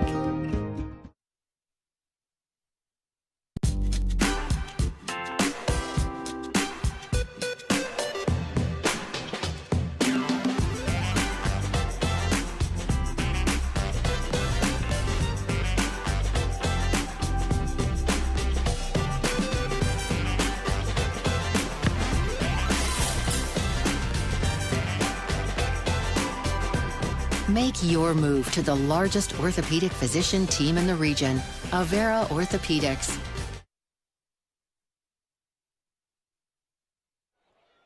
Back at Dicknall Field in Rock Rapids, the Lions victorious here on homecoming night for homecoming 2018, 23-14 winners over MOC-Floyd Valley in District 1 football play here tonight at Dicknall Field in Rock Rapids. So the Lions with the win improved to 2-4 on the season, 1-1 in District 1 play, as MOC-Floyd Valley will fall to 1-1 in district play. And certainly the most important thing is getting that district record back to 500, Joel Viss. Yeah, absolutely. Getting that one there and looking around at some of the other scores from around the area. It's going to be interesting here, and every win's going to count here going on through this thing, as Sheldon picked up a win here, and they will go to 1-1. Sioux Center losing there at 1-1, so I think we're going to be sitting there tied with Sioux Center, MOC, and Sheldon. We all at 1-1 in District 1 play here going into this going into the next week here, and big things happening out there as you take a look at some of those scores, and really interesting the way it plays out, as Sheldon dropped the game to MOC-Floyd Valley last week 21-7, but they come right back and get a nice win over Sioux Center, where we able to beat MOC, and that's going to make things interesting. And like we said earlier in the night, Jay, every game's going to count from here on out. Yeah, the way everybody kind of seen it heading into the season was there was no clear-cut number 2. You obviously had Boyden Hall Rock Valley atop everybody else, but there was no clear-cut number 2. So who was going to scratch and claw to be that district runner-up? That is going to be what remains to be seen here in District 1, is the fight for the district runner-up, because virtually you've got everybody in play for that district runner-up spot right now, with the possible exception of maybe Okoboji, as they were down in Boyden Hall Rock Valley tonight and went to 0-2 in district play. But everybody else had 1-1 now. Yeah, and it's going to be interesting. And with the new playoff formatting out there, Jay, obviously you talk about what our record is. You know, your record obviously has a big part of your playoff chances out there. But then your opponent's record has a big playoff implication out there. And that's where we go back to the strength of that preseason schedule. The guys we played were a big-time factor in what our playoff setup could be. Obviously, West Lyon we lost to. As you can see on the board there, they picked up a win over Unity tonight. West Sioux was one of those teams. They're going to be tough all the way through. You got Spirit Lake out there, Boyden Hall Rock Valley. So all these teams that we played in the preseason, if they keep winning, that helps our chances as well. And, I mean, you know, if you can put some things together and do the right things, you know, even at if we could get to that 5-4 record and get that positive record, we could be right in the mix if some things go our way. Right. Obviously, at this point, when you're 2-4, you can't even begin to think about 5-4. But you take it week by week, and if you're fortunate enough, you know, it's a long shot, but it's still a shot. Absolutely. You know, and that's something that I think we need to look at, because you look at we're 2-4, and it's hard to not look at 2-4 and get down on yourself right. and say we're not doing very well. We're not a very good team. Well, like you said, though, if you know that there's an outlying shot out there, you got something to play for right. every week. That is a big motivating factor. If you have something to play for each and every week going forward, that gives you a little bit of momentum, gives you something, you know, and that's something you can preach to your kids, that you're still in it. You're not out of it. And, you know, any kind of positive you can get when your team is sitting at this kind of a record is always a feather in your cap. Lions will try to get back after it again next week on the road once again, heading over to Milford to take on Okoboji next Friday night. So on the road, a nice facility over there, a beautiful field that the Pioneers play on. If you've never had the opportunity to head over to Okoboji for a football game, next Friday night would be the opportunity for you. A great facility that they got, first-class field over there at Okoboji. Yeah, they're doing a nice job, and it'll be interesting to see what they bring to the table out there. They obviously dropping to 0-2. They're desperately going to be wanting to win, and they've got something to play for when we get over there. We have to go on the road. It's a little bit longer of a road trip for us, and not knowing what the weather conditions are going to be. Obviously, we found fall football weather. It's chilly out here, and you go on the road to a facility like that, it's hard to get off of the bus and get warmed up. When it's this cold and you get off the bus and then you sit there and look at how cold it actually is out there, that could definitely play a factor. You saw one guy go down with an injury here for Dahan, and that's just one of those things that those little things can alter some things. And in the same aspect, Jay, we played really well tonight, but then we had some moments where we didn't play so hot. Yeah, no doubt about that. Okoboji at 2-4 overall on the season, so they'll have a similar record as Central Lyon, George Little Rock overall. However, the Lions 1-1 in district play, and Okoboji will be 0-2 in district play to set the table for that matchup next Friday night over in Okoboji. But right now it's dancing time here in Rock Rapids. Of course, the homecoming dance coming up next for these football players and the student body at Central Lyon High School, and we encourage those kids to have themselves a good night and a safe night and an enjoyable night, and make sure it's a great weekend for everyone involved. We ask that you please patronize the sponsors you hear during this broadcast. At the very least, swing into their place of business and tell them thank you for bringing you Central Lyon George Little Rock football right here. Once again, a win tonight for the Lions, 23-14 over MOC-Floyd Valley. Lions improved to 2-4 on the season and 1-1 in district play. That will do it for our coverage tonight. For Joel Viss, I'm Jay Kelly. Good night, everybody.